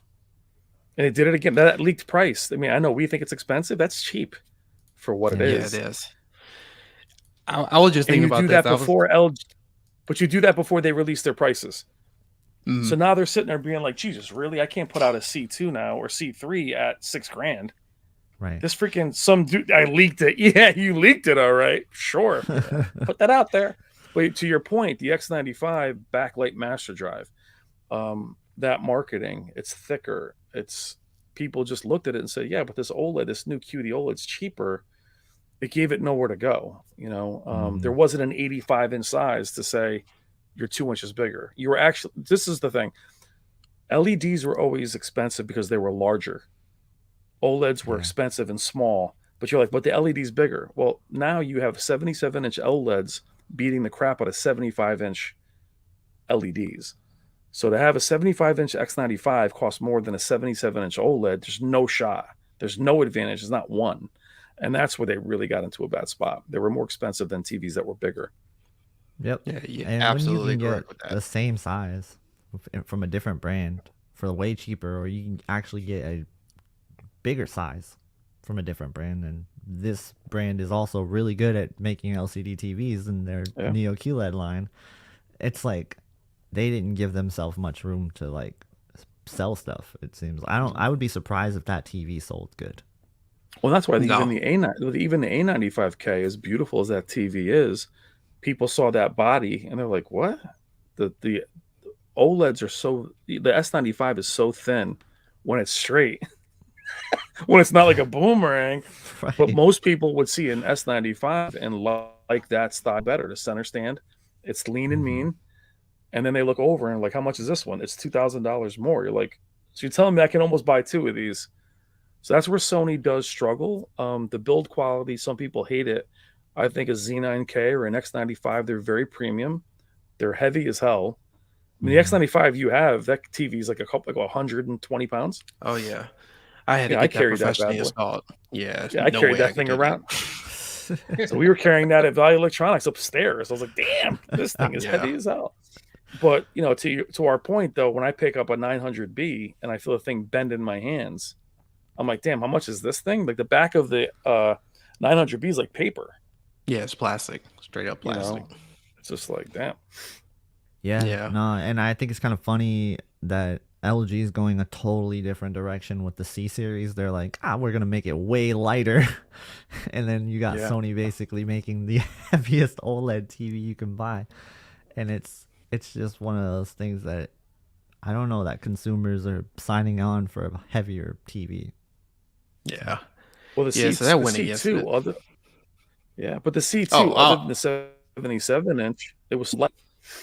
Yeah, super light. That's my point. Yeah, it's crazy how light that thing was. I didn't even know it was in the box. But like light can sound like cheap. People are like, damn, this thing's cheap as hell. Yep. I was like, yeah, I mean, it's carbon fiber. Tell a lie. It's polymetal alloy. I don't know. It's something different. But I was just thinking about what you was talking about, the price, what Samsung is doing. I think Samsung is onto something, especially releasing their TV as soon as it's doing, because right when LG going to announce their price or when they come out with their MLA TV, I guarantee you that Samsung going to cut their price. They're going to be like, you know what? We'll just take off $500. See what you think. And Samsung is always first to market. So what they do is they'll put their TVs out early. And then the problem with Samsung though is they'll put out a 900A at 10,000. By the end of the year, that TV is $5,000. Yeah, like it drops. You have to know that going in. So this is a funny comment because he said consumers are finding out that there's really such thing as TVs that are too thin. But I'm telling you, the S95C is even thinner than the S95. It is so thin. I was surprised at how thin it was. I was like, how's this gonna not bend? Like, I don't know. Yeah, it's so thin because they took the body and they put it in the One Connect box. Like all the components that you need is in the One Connect box. So you just basically have the panel, and that's gonna be an interesting thing. I think like Tech Giant had like 4 of them. Yeah, seeing the S95C being so thin, what was your first response to that? Like, well, I mean, well, we knew it was thin because I know we panned around to film it. Yeah. It like disappeared. Yeah. It was like an optical illusion. I'm like, come on, where'd it go? It was literally got to the side, and I saw this recording this thing forever. What the hell? Where the hell? It was like an optical illusion. But yeah, same thing. I was like, wow, this is really cool. I hope it doesn't. They should just have the bend as a marketing thing. Yeah, at this point, to get a bend one, it's a special edition. Yeah. So yeah, dude, I don't know, man. It's going to be an awesome year. It's just it is the moves that they're doing. But I tell you what's funny is, KG, did you catch like the QN90C? The guy's like, it's a QN95C. I'm like, okay, why? He's like, well, it's just a number. I'm like, well, there's no One Connect box. And he was, so you can tell that those guys only memorize. They're like robots that only have one program. I'm like, so usually the 95 would mean it was a One Connect box. He's like, no, this is the 95. I'm like, I understand. What I'm trying to say is there's no One Connect box. So I don't know if that was a mistake, but no, that's not a mistake. Yeah, no, they stripped the One Connect box. I don't know why, but the 95C has no One Connect box. And as far as I know, like picture quality is about the same. And their only difference is going to be that the 95C has 144 hertz gaming and the 90C does not. Okay, so they're probably going to have they're going to do the 95C with the 8K processor then, the way they did with it, but just without the One Connect box. It sounds like it, but I don't know. I'm not. They didn't say anything about the processing. They said it's basically the same, other than there's a couple of reasons to get it. Yeah, it's the one design, the Affinity One design, and the speaker system, and then 144 hertz gaming. That was all. Yeah, that's a hard pill. That's a hard pill to swallow.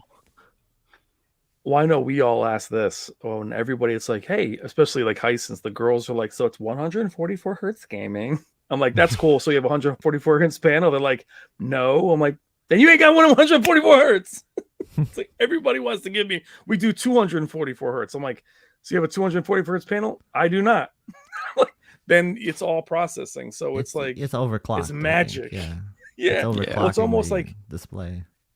Yeah, but it's also like using soap opera effect in gaming. It can make you feel like you have 244 hertz at 800 milliseconds input lag, but it's like they're using some kind of, it's just not really 144 hertz. You know what I mean? For So the it's like TCL thing, you mean? For like any of them. I I mean, believe the Vizio is like that too. yeah, but I mean, like you have these guys with monitors that are actually 244 hertz, and we're like, no, we got it too. It's just not real, but we got it. Well, I believe the 144 hertz is real. It just has to be like downgraded a certain amount. Like it doesn't do full 444 chroma, like 144 hertz. Yeah, there's gonna be some sacrifices with that because I'm just thinking about it. Well, you could do it right now with the S95B. Yeah, and on a monitor it's not noticeable, but on a TV you're going to notice that hit in resolution at whatever size. Right, but there is no hit at resolution at 144 hertz. It's just the RGB like and stuff. Yeah, so it's like there's no noticeable difference. But then the question is like, is it really worth it? No, for that, because what that price that they're gonna be charging. I mean, you mean the 95C for the the QN95C is like, is it really worth it?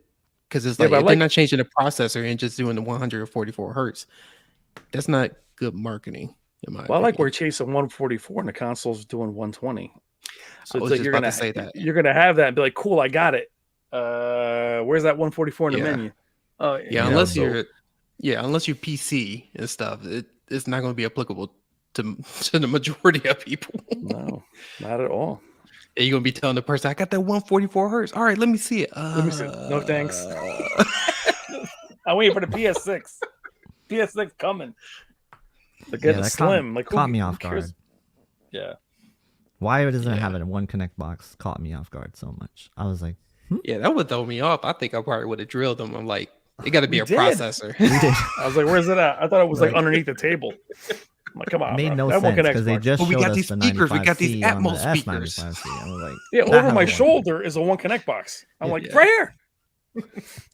We got these virtual speakers. Yeah, he's like, stop asking questions, big guy. It was funny. It was funny. Everybody, you can tell who was marketing and who was an engineer. They were just like, yeah, I ran out of the words I had for this. You're like, okay. They probably say, oh, it's a celebrity, and then walk away. I'm not really a gamer. I'm like, cool. Why are you standing in the game booth? I will say that was cool that like Samsung, LG, TCL all had dedicated gaming areas. I mean, that showed like TCL especially had like a game team there. Yep. So it's like they are realizing how important it is. So that's what kind of shocked me the most this year at CES, and that's why I'm really hoping that Sony does something, especially with their TV lineup. It seemed like every single manufacturer is starting to get on the gaming feature bandwagon, because Samsung and LG was always about gaming, and now it seemed like other manufacturers are saying like, okay, we really got to do something for the gamers, because it's like PC gamers, they spent a lot of money on their PC equipment. Trust me. And that's an untouched field that people don't really realize and stuff. And now manufacturers are doing it. And I really hope that Sony does something this year with it. So. Well, we have a good example of what they think about gamers, right? The 900H a few years ago was their gaming TV. Mm-hmm. That's what they positioned that TV. That was the only one that had HDMI, I think 2.1 or whatever it was supposed to have. But they kind of said, well, for you gamers, here's the lowest tier. Have it. They still envision that the gamers that are serious around monitors. And I think a lot of people relate to like, oh, you guys actually game on TVs? You're like, always, but you're on a high-end TV? You're like, yeah. And when I had those issues with Samsung years ago, when I said to customer service during gaming, they're like, you're gaming on a $12,000 TV? I'm like, yeah. And they're like, well, that's stupid. What do you mean it's stupid? So it's like they're a couple years behind us. Right. You know, so, and you look at, PCs that cost more than the TV. It is funny, though. PC gamers will spend $5,000 on a PC and then $400 on a monitor. But now that's kind of going away. If you can have those same features on a TV. And that group, if you think about that group that's just talking about Dreamcast, they're older now. They're your consumers that are buying, so it's like we can afford the TVs. And I think just Sony's a little bit stuck in their ways of their signature. They're like, you can still game on it. And anybody who's got a Sony, you can still game on them fine. I mean, they're excellent for gaming. It's just they don't have those extra features, and they cost more. That's the hard sell that way. Well, Sony's starting to get into the monitor business. So what they came out with their, what was it, inline or inside? Or, Yeah, last year. Yeah. Yeah, last year. So Inside. they starting to listen, but hopefully it start to go into their TVs and stuff. So that's kind of like the only thing. It seemed like Sony is the only manufacturer now that is not really tapping into gamers like the other manufacturers are. So it seemed like they are listening. Hisense, TCL with the 240 hertz, and I was like, whoa. Let's do it. I'll do 245. You want 245? I got 245. Yeah. So I was like, because when I was looking at the presentation, I was like, what? I was like, where's this coming from? Because TCL never really talked about gaming. Same thing. Well, Hisense, they talked about it a little bit, but then it's just like, this just came out of nowhere, 144 hertz. And I'm just like, where's this news coming from? Yeah. Well, it was a big part of all their conversations. KG and I, that was the cool thing about us being there too. KG was like, everything, gaming wasn't just at the end. It was a huge selling point, and we agree. Yeah, it's a big thing. Yeah, no, it is a big thing, and I think it's funny. Like, you're talking about gaming on a TV, but I'm actually thinking about going backwards. Well, not backwards. I am too. I'm going to that 49-inch QD-OLED. That is a very strong consideration. So, dude. Yeah. But when you're sitting here with when I'm sitting here with a PC, right, 83-inch TV, 11 channels, surround sound. I'm like, I'm an idiot. How about I could do 49 and some headphones and call it a day?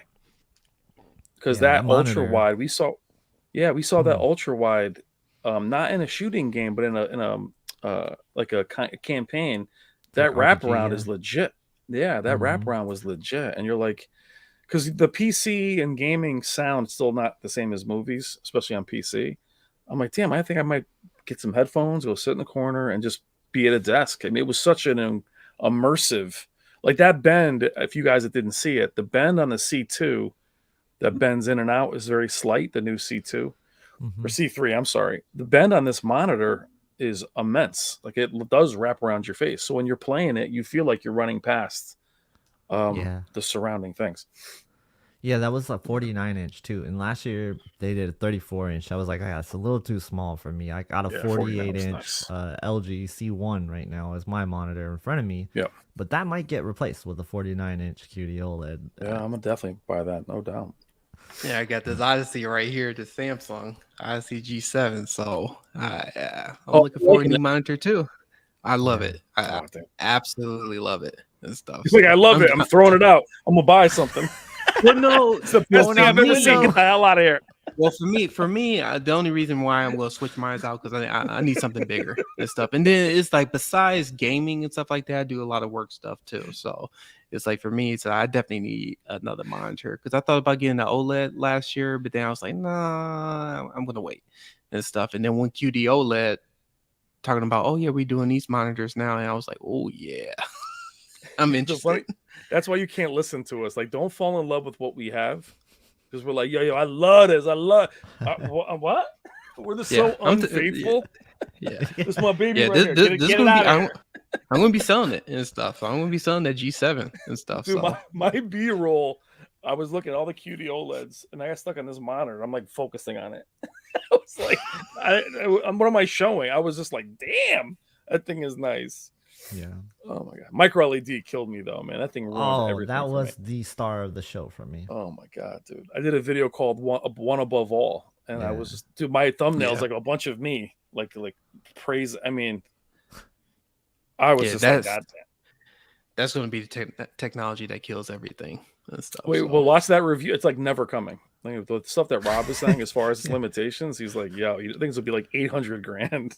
It's just. It's the pixel pitch. It's the mother glass. There's all these limitations. And even we saw those. Remember, KG, we saw they went from like 100 plus inches down to 85. And then they got really small. And they went out to say that those are just concepts. So I don't know how they're doing it, but they are insane. Yeah, I mean, never say never. They're doing micro LED for Apple stuff pretty soon. So yeah. If they can afford to do it, I don't know. They must be closer than we I think. don't know.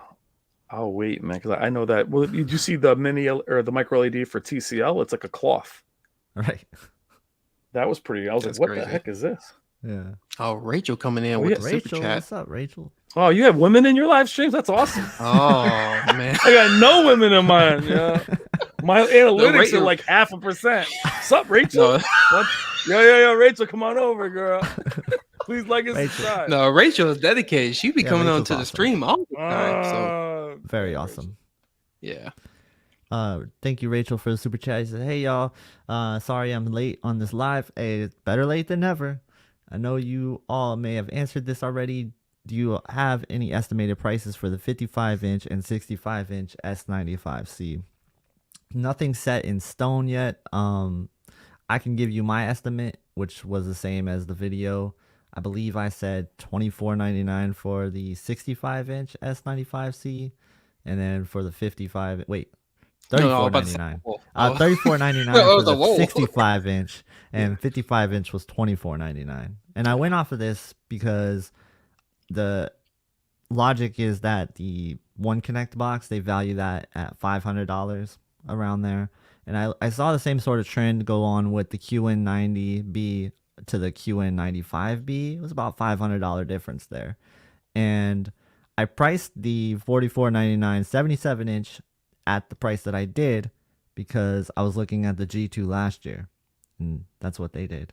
So they did $500 less. So they did 4,000, and then I bumped that up to 500, and that's where I got with that.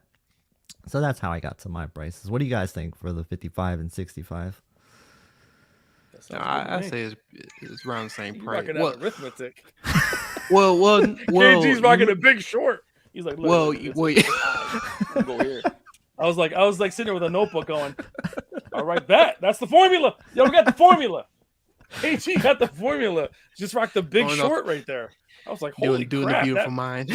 Yo, Rachel, that's your guy. Boom, $9.99. He just gave you the whole formula. Damn. Yeah, whatever he said. Bet. That's the one. Damn, Ford's in the chat. 9 comments in a row. Yeah. Dude, that sounds good. But we was talking about something about a couple weeks past in the stream. I said $4,000 for the S90. What was the S90C for the 77-inch? So, and then I think they're going to do the same pricing on the S90C that they did with the S95B. So that was my prediction. But you took it and you was right about the S95C. Yep. With the pricing with that. So I think I agree with you with that. Yeah, but I agree with you on the the 90C too. He did some goodwill hunting. Yeah, I was like looking at that. Yeah, he was like, "Come on, move it to the blackboard." I don't know what it is. You're gonna carry the C, carry the 5. That one. I was just like, "Holy minus this." Like, come on. I love the TV prices and the TV sales and the whole like strategy behind that and stuff. It's just just to think about it now. Just put LG in check because now LG is saying like, what am I $10, whatever you want. First come, first serve. Well, the thing is that if they price it above what the Samsung is doing, that technology better say something about the MLA and stuff. So yeah, I think it actually gives LG more room to price it higher now. So like now they can safely price it at 4,500, I think, or 4,000, which I think they'll probably lean on the 4,000 mark. It'll probably be the same price as the 90C because they know that's their competitor. So if I had to guess, they're going to price it the G3 at 4,000. If they can. I don't know. If they can. I don't know. Yeah. No, I think your arithmetic. Yeah. Go back to the drawing board. Yeah. Bring it down. They can't sell their flagship for that cheap. Yeah. I think that's what I don't think they will. They're like, yo, this is our gallery. This is our highest end. $3,000. So I think the C3 they're going to do that. Well, no, I think the C3 will be $5. 5,000, you think? $5. You said $5. Oh. $5. No, let me check my figures. I think you make a good point though. Yeah. Like the G3 is probably going to be close to what the 95C is. because of that 5-year warranty and the amount that comes with it. So Well, they don't have any on, but that's got to be their flagship. So yeah, there is a prestige to saying this is our top of the line. The Gallery is like their top of the line. So it's kind of True. that's why Samsung is. So Samsung is pulling this QD-OLED that's like the stepchild, and they'll leave their other flagships expensive. So it's kind of messed up what they're doing. They're actually like they're making everybody else drive down. If LG was smart, they'd do the C3 cheaper and keep the G series higher. mm-hmm. Yeah, I think the G is probably going to be the 77 inch. I think is going to be floating around the mid fours. Yeah, I think the C3 is going to be around. Bro, Rachel's like, yo, I didn't ask about the 77 inch. Yeah. Well, sorry, you brought up the super Rachel's chat. like, yo, I didn't. What the heck? 65. So come on. Come on, dude. That's why there's no chicks in here. Guys, get back to the topic. We're like, 77. Why are you talking about G series? I'm asking about Samsung's. So I don't want to keep you guys all night. We're gonna do one more super chat, and then I'll let you guys have any closing thoughts, or really, it doesn't have to be closing thoughts. If you want a topic you got to bring up, but let's go. EHJ with the super chat. Your most anticipated game or movie for 2023, and I'll let you start first, Brian. I'm actually, I have it here, Dead Space, that I'm playing now. But I'm actually looking forward to the Resident Evil 4 remake and Jedi Fallen Order sequel. As far as movies, I'm not loving. I just saw Megan, which was great. That was cool. But I'm all superheroed out, so not looking forward to many films. Nice. Game wise, I'm interested in Redfall. That's coming out in May. That's kind of like my most anticipated game. Movie wise, yeah, I really don't know. Yeah, I really can't think of a movie right now. So that's me being honest. Yeah. Yo, we're stumped on that question. Yeah, like, yo, how many nits are on this TV? You're like 7,000. I'll break this down. What's your favorite movie? I have no idea. We can't answer the easy one. What's your name? It's a B. Yeah. Damn. We can't answer the easy ones, like what we like. I can't think of movies right now. Yeah, I'm never being invited back ever. My first and only appearance. No, because I was about to say, because I could watch a superhero movie because I was just thinking about Ant-Man, Quantumania, and Shazam coming out. But like I said, I already know I'm going to watch them. But as a most anticipated movie, I'm like, I don't know. Dude, that Black Adam was garbage, man. Yeah, that movie, The Rock. Yeah. No more Rock. Stop. Yeah, because of that, DC blew up. Yeah, he was like staring at the camera, jacked and sweaty, and fly here, stare at the camera. Like, the other movie sucked. Man, I haven't seen a good superhero movie in a while. No, dude, it was horrible. It's been a while. Yeah. Spider-Man was cool. Oh, Spider-Man was really good, actually. Yeah. Yeah, I was. You know, I just thought about that. Spider-Man Into the Spider-Verse 2 that's coming out this year.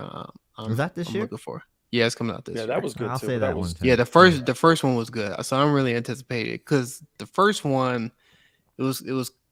I got it for free for whatever reason. Since I had a PlayStation, Sony said, "Hey, we got this movie coming out," and I was like, "What?" And that movie was a hit. So I'm looking forward to the second one. I saw that in the movies. That was great. Yeah, that's my anticipated movie. I would have to say Breath of the Wild 2, Zelda. Oh, all right. Yeah, I just really want to play that.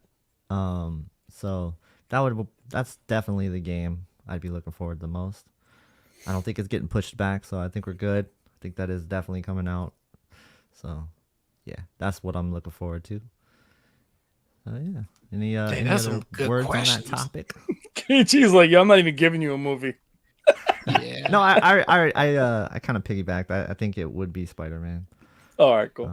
Because I don't know what's coming out this year, to be honest. Yeah, I'm looking forward to Creed 3. No so yeah, Avatar 2 was awesome.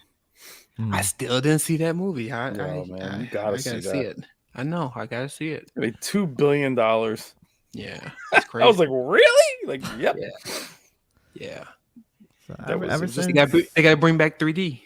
We've been talking about every single for one stream. movie. For one movie. I got 3D glasses everywhere. I got projectors that do 3D. I got the glasses. Yeah, I got 3D movies. I got Resident Evil that's in 3D Afterlife, and I was just like, whoa. Yeah. I put them on my kids. They're like, what the hell? Throw them away. I'm like, come on, you love it. I got Oh, yeah, I forgot about John 8 pairs Wick. of glasses. Don't know why. The McDonald's ones, the red and blue. No. I think they're like the passive see or 3D. active ones you plug in. I had those too. Yeah, like the those were like $125 from Sony. That's how much they cost when they first came out. I wonder why it died. I bought them for $5. I was trying to flip them, but it's like Breaking Bad. Yeah. Check these out. For $50, you can get these 3D active glasses and stuff. I don't have any You movies charge it. though, but I got you. Max got you for HD DVD if you need it. Ryan's got you. Yeah. I was gonna say for movies, like I don't really check movie theater movies no more. Ever since I've gotten into TVs heavy, cause like I'm like I could just have a movie theater in my house. Like that's why I'm getting a projector this year. Is like I want that immersiveness. Yeah. So. Well, for me, if you look at Dylan's comment, which is cool, but there's a problem with your comment. It's like, I want to see Dune Part 2, John Wick Part 4, Avatar Part 3, Mission Up. That's some arithmetic. I'm going to add those up real quick. 7, 9, 10, 11, 12. Like, that's the creativity is bankrupt in Hollywood. True. Like, Dylan, much love. Appreciate the super chat, but you got a lot of numbers in your titles right here, baby. It's like 4, 2, 3, 7. There's like nothing new, man. Like, I know it's going to, like, John Wick is cool and all, but is it 4 of them? Yeah, you should have left that just John Wick. That was. I will say, Oppenheimer looks pretty cool. Yeah, it does. Yeah, there's no numbers next to that one. Oh my god, dude. So they're doing Avatar 3 this year? It's back to back. I don't know what's gonna come out this year. It might be the end of next year. Go see Megan. Megan was great, man. That movie was great. Now you can rent it. Now you can rent it or buy it on stream. So now you know why you're not going to the movies. Yeah. Yeah, exactly. Thank you, Dylan, for the super chat. We got little tabs in there. Last call. I know. Yeah, I was like, I don't want to keep you guys all night, so I'm like, what time is it? Yeah, we're clearly struggling here. Yeah. Yeah. And we're doing pretty good. KG, I get a link. He's like, nope, no links for you. During my own premiere, I'm like, yeah, send me a link. I sent you a link. link. Yeah, he's like, nah. I sent it during the premiere. I'm in my own premiere going, yo, KG, send me the link. He's like, all right, isn't this your show? I'm like, it's an hour and 10 minutes. I'll be all right. I mean, like you talking about this. I sent Brian the link. It's like Citizen Kane. My video was like an hour and 10 minutes. Crap. There's a lot of numbers in this one super too. Chat. Thank you, Ford, for the super chat. It says C1, A80J, C2, G2, S95B finally settled at used, but new A95K. Love your content, brother. Appreciate it. What sizes are the other ones? The used ones, are they bigger? That was an interesting. So is that a 77? Used. And then what's the price you getting these TVs for? Yeah, we need more information. Yeah, Ford. And buying used TVs is dicey, my friend. Oh yeah, it is. It's like Fast and the Furious trying to buy them little Hondas. Come on, baby. Yeah, especially transporting them too. Ooh. Oh yeah, exactly. Just come pick it up. Yeah, just pick it up. I was just thinking about Classy Story because he got rid of a couple of TVs, but you say you had to do rent a truck, and you say you had to take his 77-inch A80J. I was like, whoa, I'm not doing that. All 55-inch. So all 55-inch. Oh yeah. So I mean, the C2 is better than the C1. G2 is better than the C1. They're better than the A80J. S95B is better than So you're kind of A95K is better than all of them. Yeah. We need the prices. The C1 Yeah. I would take out of that unless it's much cheaper. Is your question which one should you get, or are you telling us that you tried all of them? I think I need He's a like, little I bought more all of information. them. I need a little Yeah, bit I was more. about to Was say. there a second part of this question I must have missed earlier or something? Yeah, Ford, make it a series, bro. Let us know. Feed it to us. Yeah, let us know. Let us know. And then Iceman, what's Dylan, up, babe? Spoon thank Ninja. you for the super chat. If you're Damn, spent some betting money tonight, though. Sony, Samsung, or LG winning this year, oh, that's a good question. From what I've seen at CES, and I can't really put Sony there because they weren't there. It's hard to bet on Sony with not seeing them, so I'm taking them out of the equation. From Samsung and LG, as a whole, not just like the best TV, as a whole, what they're offering, I think right now Samsung covers all the bases. They got LCD, they got OLED. They're impressive, like with their display, their presentation overall. I think the only thing holding them back is software and firmware updates. So if they could somehow figure that part out, I'd bet on them. Who's gonna win this year? That's tough. I think if Sony shows up, they can definitely win again. Like if they really bring it and they improve on the gaming side. But I really think they need some sort of gaming features. They can't just not have some sort of new gaming features. So, and that's just winning it for me. I'm a gamer, so I tend to go towards the gaming TVs. What do you guys feel? For me, I was gonna say Samsung just because they got pretty much every different flavor you could think of, from QD-OLED to mini LED to LG got monitors too, so I can't say that, but it's just that Samsung is not only doing OLED, but they're also doing mini LED, which LG is not doing mini LED that we know of this year. Yeah, stuff. They're just doing OLED. And then, so it's just like, that's kind of like where I'm at with it. It's just like, some people just physically can't have an OLED TV in their living room because the brightness of, they got so many windows. So they have to get the LCD TV. And so that's where Samsung got you right there, saying like, you know what? Okay, you don't have to get our QD OLED. Come to mini LED. We got you there too. Oh, you talking about price? Oh, we got you there too. Gaming, we got you there as well. So that's kind of like where I'm headed at. And then LG, Sony's not even in the game right now because we don't know what Sony's gonna launch. See, I thought last year it started off with LG. Then I thought Samsung took it. Sony won the King of the Shootout, but they didn't win the year. Right. I think LG won. I think that their C2 was tried and true. They end up being, it's just the way the year went. I think that'll repeat this year. I think the G3 is going to be a big enough jump. I think the C3 is going to be, I mean, as far as who has the most models, Samsung obviously wins. But I think the C3 being the most tried and true, best value, is going to be the easy pick for a lot of people as far as who wins. Not the best TV, but I think that's going to be the best selling. Because the C2 last year was like the weakest one. And then by the end of the year, it was like the easiest one to recommend. Samsung was off the chain. They didn't know what the hell was going on. Sony was like 3 times the price. And here was the C2, like, I'll play. And that's the one that I recommended because it had everything and it was the cheapest. I think you're going to see that again with the C3. And have all the sizes, 42 to 83. And I think they're going to win it. My only issue with that is like I think I'm gonna recommend the C2 probably more than the C3 this year, just because there is not any changes they advertise other than the higher APL because of the processing. Yep. So that's gonna be interesting to see how that carries over. But like, of course, later on during the year, I think C3 is gonna be strong. Yeah, and that's a great win for you guys too. I mean, honestly, if you can go back, I think that's where we've been struggling the last couple of years with HDMI 2.1. We always like to recommend last year's TV to you guys and save money.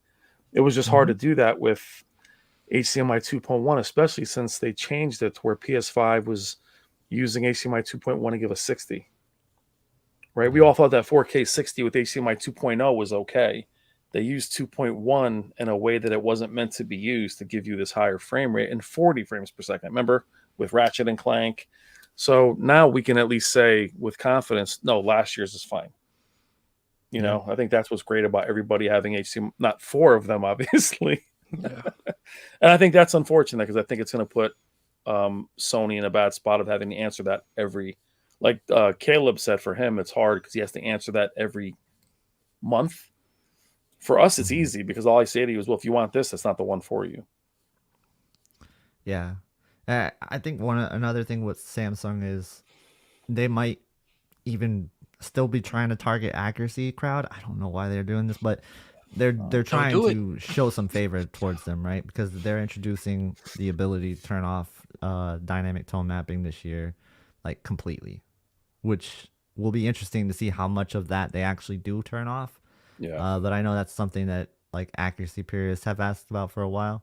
So we'll see if they deliver on that front, because they can definitely win the year with accuracy purists if they end up doing that correctly. And it's just going to be like, what's your flavor again, I think, at the end of the day. And if I had to bet, I'd probably say Samsung or LG, just because I'm not fully there with Sony yet until I see what they're offering. And it's just so expensive. I mean, it's just like the A95K, as good as it is, it's just when you look at a 65-inch TV costing more than an 83, it's just hard to recommend. Yeah. As good as the A95K, it's amazing. But when you see a dude walking out with an 83-inch TV and you're like, no, this one's fine. It's like this little TV. That guy's like, okay. Yeah. Let's see. Did Ford follow up on that? Let's see. Wanted to make sure we answer his question.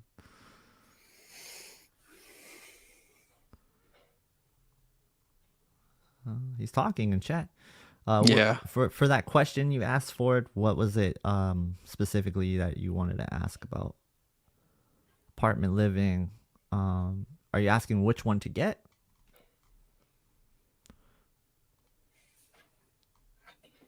Let me see. And then, did I miss any more questions? I don't see. No, I think you hit all the questions. 55-inch is good for apartment living. So I think he was asking between those TVs, which one would you get? And we need prices, though, because if we don't have prices, it's hard to decide. Because I think if you're going with an OLED, a C1, a C2, it's fairly similar, other than like you are getting a new design and the processing is better, so you get higher peak brightness from that too. I would go with C2 in that if you're going with a WRGB OLED. If you're going with a QD-OLED, I think if you're okay with the S95B and the updates that is done, it's hard to know if you're going to be okay with that or not, but it's going to be a lot cheaper than the A95K. So A95K will be a pretty penny. And at that point, I would just say wait. Yeah. If you're going with how Sony is. They're stubborn with their prices. What's the problem with that master drive? Or that master, that backlight, not backlight, the master series that's like, nope, that says master series, we're not dropping it. So they don't have to. And they don't make a lot of them, so they don't have to. I heard you guys said before about inventory. The inventory is very low. These stores don't. That's why you can't walk into a store and buy a TV. They don't order them unless they need them. So they don't really have to worry about. And they can't by law, not by law, but they cannot drop the price. It's by the manufacturer dictates the roadmap. If they get caught doing that, they can lose their license. So for you guys in the chat too, if you see a better, like a green toe or any of those things, those are not authorized dealers. So if you see a really nice TV that's really cheap, there is no warranty with that.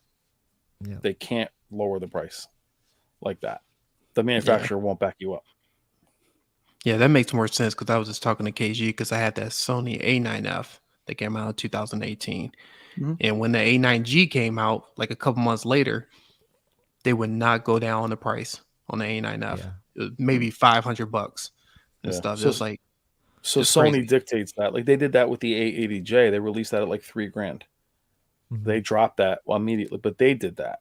So like I remember I'm there with Robert when he's like, oh, he has the roadmap, and they'll say, nope, you switch it, and they have it. And that's why they can match it. He says they don't lose anything. Well, they don't. Not that they don't lose anything, but they're told what to do. Yeah. He says I'm wrong about green. So all right, man. Well, good. I'm glad you got a good one, Andy. But read the forums on those. Yeah, I've heard some mixed things on green toe myself. Yeah, that's it's a why mixed I bag. don't talk about green toe too much because sometimes they're not all. It's not taking a chance, man. Well, yeah. I heard some rumors that some people said like they say one size and they get the TV and it's completely different size and stuff. So, and then they'll get to you where it's 3 different returns, and they're like, we don't have it. So I mean, they're just not authorized. So I'm just telling you, you're not going to have a warranty. Yeah. So yeah, you're rolling the dice on that one. So you can't lower the price. Experience. Yeah. Yeah, Michael, thank you. He says, will TV manufacturers ever allow customers to roll back firmware updates? I would love if they did this, right? I don't think they'll ever do this just because there's probably some software limitations to doing it. Everything, when you get an update, things get like overrided, and it's just not a complicated enough system to roll back firmware. No. That's why I wish that we just had them where like if we could just buy panels and not have the tuner in them, I would do that. Let the processor just run the picture quality. Panasonic did that a couple of years ago. That way you're buying let's say you're buying a Q90B with just the display and the processor. I would get rid of all the smart features to have that. Right. And that's they're doing so much, Yeah, and I think rolling back firmware also probably could cause a lot of issues with the TV, which is probably why they don't do it. And I think there's probably specific cases where you might get like an engineer or somebody to come out when they're fixing your TV and they can do it. But even then, they'd probably be hesitant to do it because it could cause issues because you don't know what they changed. And all of a sudden your TV might just be broken because of something they changed. Oh, I want to share this with you guys before we stop is with Samsung especially, if you have an issue with your TV and it's not online, you will have to update it before they fix it. So they will say to you, are you on the latest update? You're like, no, I took it offline. They're like, sorry, they will not return your TV until you update it. So just keep in mind that the first thing they'll say is, are you on the latest firmware update? So if you have an issue, any issue at all with it, you're going to have to go online with it and update it. So it's just, I heard that today. So it's that's what it's like that with all the TV brands, I think. Yeah, it's like that with all TVs. Yeah, they always which is fine, but Samsung, we're saying stay offline for sure. Dylan. Yeah. If you have another issue with, say, the sound, they're going to say update it. They won't fix it. You can't even return it. Right. And my counter to that was I would say just go ahead and tell them you updated it until they actually come out. But if you're just talking to them, you can just tell them you updated. I hope we don't have to do that next year. But until they take over the screen. So let me look at this. Yeah, I'm gonna go ahead and over here. Like, you're updated now. Click. You're like, oh damn. Yeah, because they have the capabilities now. Because I know on Sony TVs, if you ask for support, they could take over your screen to make sure they have everything updated. I think it's the same thing for Samsung and LG. They would just take over and say, no, you didn't update this. It's like Team Viewer. You're like, wait. I didn't know you could do that. Why watching so much porn? What's up with this porn hub? Filthy animal. 48-inch versus 55-inch, same price. Is a different TV, C2 and B2, $950. I would go with the bigger one because C2 and B2, there's not a lot different other than like the processing. You might run into a little bit more banding. In gaming, that'll be a problem because you don't have smooth gradation working. Outside of gaming, it shouldn't be a problem at all. I think I would go with the bigger one here. Yeah, me too. I think the B2 is really underrated. Yeah, especially if you're not into gaming, but yeah, that's a good one. Yep. All right.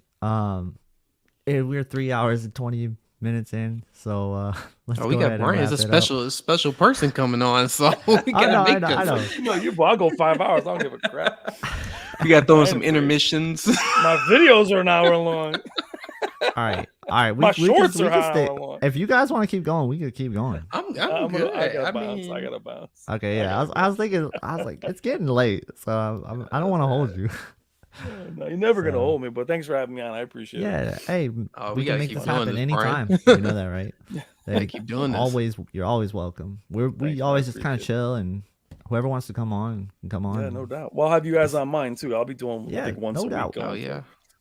mine are Let's do full it. of all kinds of fun, joking and stuff. Don't take it too serious. Cool. But Yeah, you guys are finishing up. Yeah, so let's go ahead and talk about that video you did earlier. That interview, it's an hour long. It's amazing. Everybody should go check it out after this stream. Also make sure you do hit the like button on this stream, so Yeah. like the YouTube thing does its thing. Subscribe if you're not already subscribed. Subscribe to Brian. Subscribe to Max, and they're gonna talk about their channels right now. But Brian, you go ahead and talk about that video you put out. Thank you. I had an interview, my first full-length interview with Rob Brennan, who is the product manager for Sony Home Entertainment. He's responsible for the TVs, helping design them. He's not just a marketing guy. He knows his stuff. And having him on the channel for an hour and plus, he's willing to come back and break down any question. So I guess what's great about having him is that if we do have an issue like we did last year with the X95, I'll be able to have him on to talk about it. So it's like an asset for all of us to be able to have somebody at that level who's willing to be on the channel. So that's cool. But it's an interview, an hour and a half or hour and 10 minutes. And I'll be doing more interviews with other manufacturers. So it's a really cool thing. It's just different for us is to get doing different kinds of content, right? So my interviews will be one of that. Nice. Oh, Van Damme. Don't do this one. Don't worry. I don't even drink. You remind me of my brother. My brother does like impressions like that all the time, and he does the Arnold impression. Yeah. So I'll give you guys a sneak peek. When I do my Panasonic one, you guys saw my video. You saw the one where the regret one, where I had your yes, what? That was amazing. Right. So I'm gonna do one with Panasonic, and I'm actually gonna do all the accents. I'm gonna pretend they're comments. Be like, you are a hack. You're not covering Panasonic. Like, no, I'm sorry. And then I'm gonna do all that. So I'm gonna do it. It's gonna be good. Don't worry. All right. Good talking. Yeah. Good morning. Appreciate it. I'm really glad you got to join today. Oh, thanks for having me. Really cool. We're gonna do this. It's my first time on with you, right? I was on one stream of yours. You were on before, yeah. You were on for the QD-OLED reaction. We're all fired up. Oh, you're actually on twice. So you were on for the QD-OLED reaction stream, and then you were on when you were gonna fight Vincent. I was like, what? It's funny. I don't remember that. And you're like, yeah, he doesn't really like you. I'm like, oh, really? Like, yeah, he got a little fired up. I'm like, for real? I'm like, so you cut that? You're like, no, that went up. I was like, it's irresponsible. The audacity. You're better than that, bro. Come on. Yeah. All right, Max, you got anything going on? You want to promote? Yeah, for me. Well, I was out sick for a couple weeks, so that's why I didn't come out with a video. But you look good, baby. You look good. You healed up. Yeah. Well, the family's not doing good. No, they got sick. You pass it to them. Love you guys. Yeah. I'll be in the basement. Yeah, hell yeah. Yeah, but for me, so I'm gonna be doing I kept on postponing this, but I am gonna do a review on the Hisense UAH. So that's gonna be coming out soon. I know people have been asking me about that TV for a while. I just haven't got around to doing it, so that's gonna be coming up soon. And then I'm gonna be doing some more audio side too. I'm going to be in the market and doing some new subwoofers and stuff like that. So, because you can see in the back, I got speakers and doing my home theater setup. So that's going to be something I'm going to be looking forward to doing this year and stuff. And looking for You're going down that rabbit hole, bro? Yeah, I'm going down that rabbit hole. Yeah, bro. KG already know and stuff like that. I don't talk about it that much on the stream because people have been asking me about sound because I got like expensive receivers. I got some LA. I'm not going to talk about the price. Bro. Yeah, I'm not going to talk about the price of those speakers and stuff. But yeah, I'm going down that rabbit hole. Yeah, dude, I got the Polk L800s. These you can't even see them. Where are they?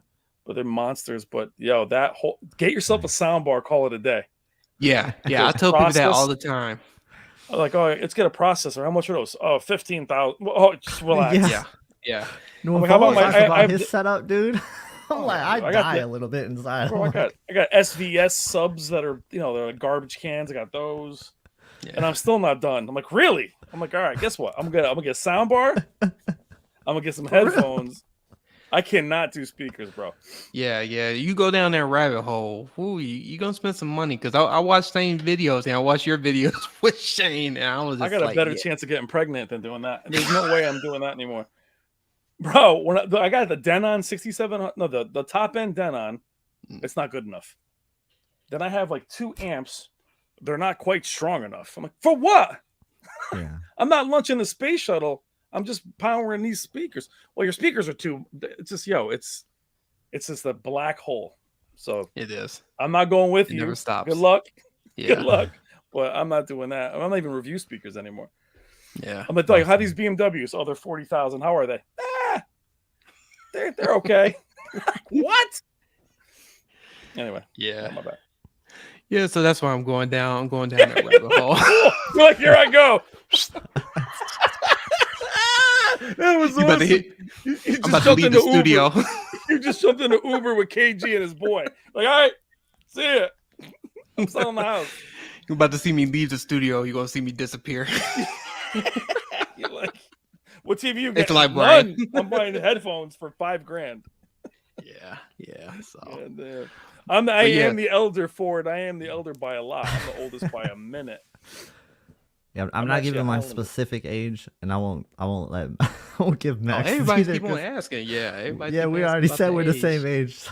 Yeah, we're It's kind of crazy because when KG and I talked about the age thing, it's about couple of months. So hey, Brian, Sammy just called you Brian.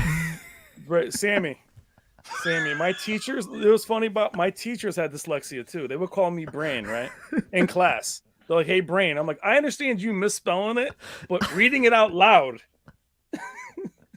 Sammy, believe me, I know I'm not missing out. I have them here.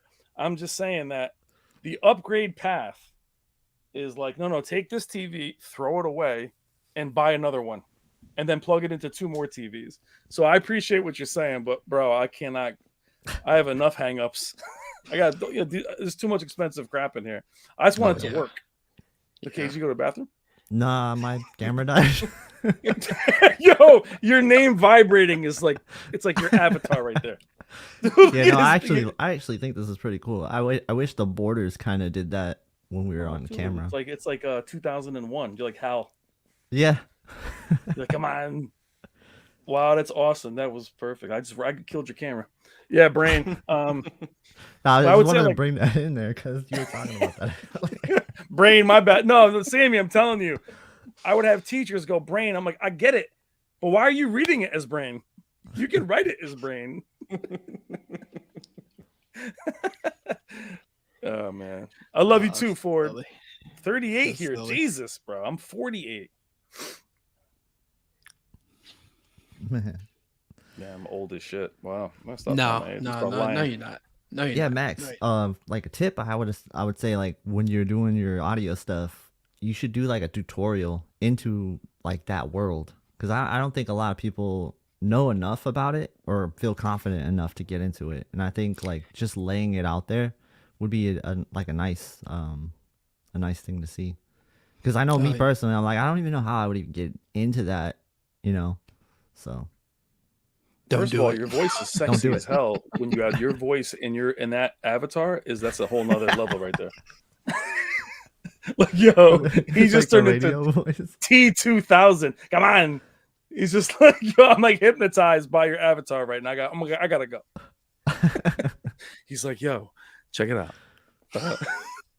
The hits tonight are gonna be REO Speedwagon. Get the smooth jazz. Yeah, your voice got real LL Cool J as soon as his face disappeared. Got that key That's sweat a coming in. No more being on camera, bro. Narrate that from the side. Voice got listen to real key deep. sweat. For all the ladies out there. For the one lady in the chat. Yeah. I think I got like 2%. Yeah. 2% on my demographic is 2%. No, It I'm was like 1% 1.5. last year. Yeah. Bro, I never even got no chicks in mine. None. That's surprising. Why? A bunch of dudes. I love my dudes. What's up, fellas? Let's do it. Hey, Rachel over here is a diehard. We appreciate her coming. She was like, She's "Peace." awesome. I had a Rachel too, but it wasn't her. We had one. She bounced. She's Too many gone. dudes.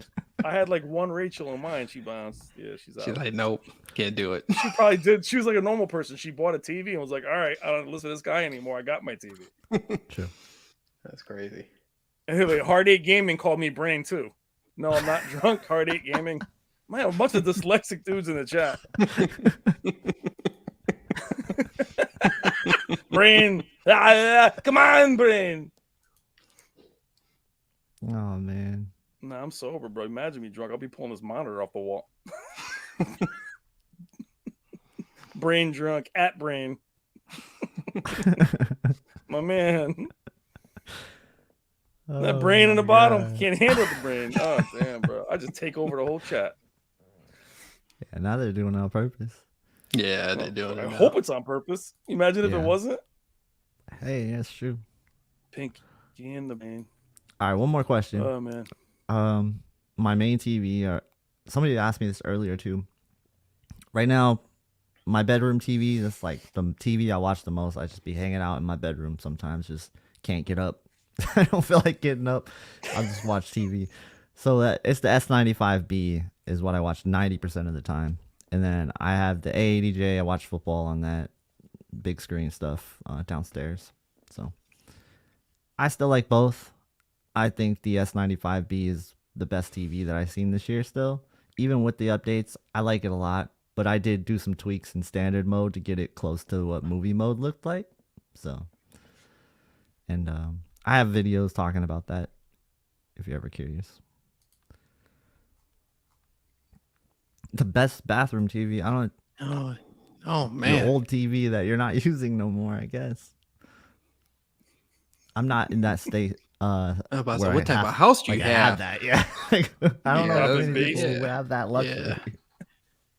Got a 4,000, 5,000, 6,000 square foot home, and got 6 bathrooms. Got throwing the TV in there. Yeah, Jennifer's awesome. Oh yeah, but say you have Jennifer. Oh, I do got one. Yeah. Yeah, Jennifer stops by here sometimes too. It's pretty cool. Oh, now she's cheating on me. Coming over here. Let me have Rachel. Rachel, come on my side. We should take an extra We trading and put that on there. Damn. Put it on the shorts. Come on, I'm about to hit Jennifer up right now. What you doing over here? Oh man. All right. We'll wrap it up on that note. Come on, Jen. What are you doing on my boys chat? Yeah, thanks again, guys. Awesome for demo stopping material. by. Yeah. She is awesome. Yeah, Yeah, I can't she wait to see her does. content this year. Cool. All right, thanks for stopping by. Make sure you subscribe to Brian and Max, and subscribe here if you haven't already. But go check out that interview because it is a really great interview. I think everybody will enjoy it if you're into TV technology. Just a really great, insightful interview. 1 hour long. Set some time aside. Watch it all. I promise you'll love it. Go check it out. Thank you guys so much for watching. Have a great day, and I'll see you next week.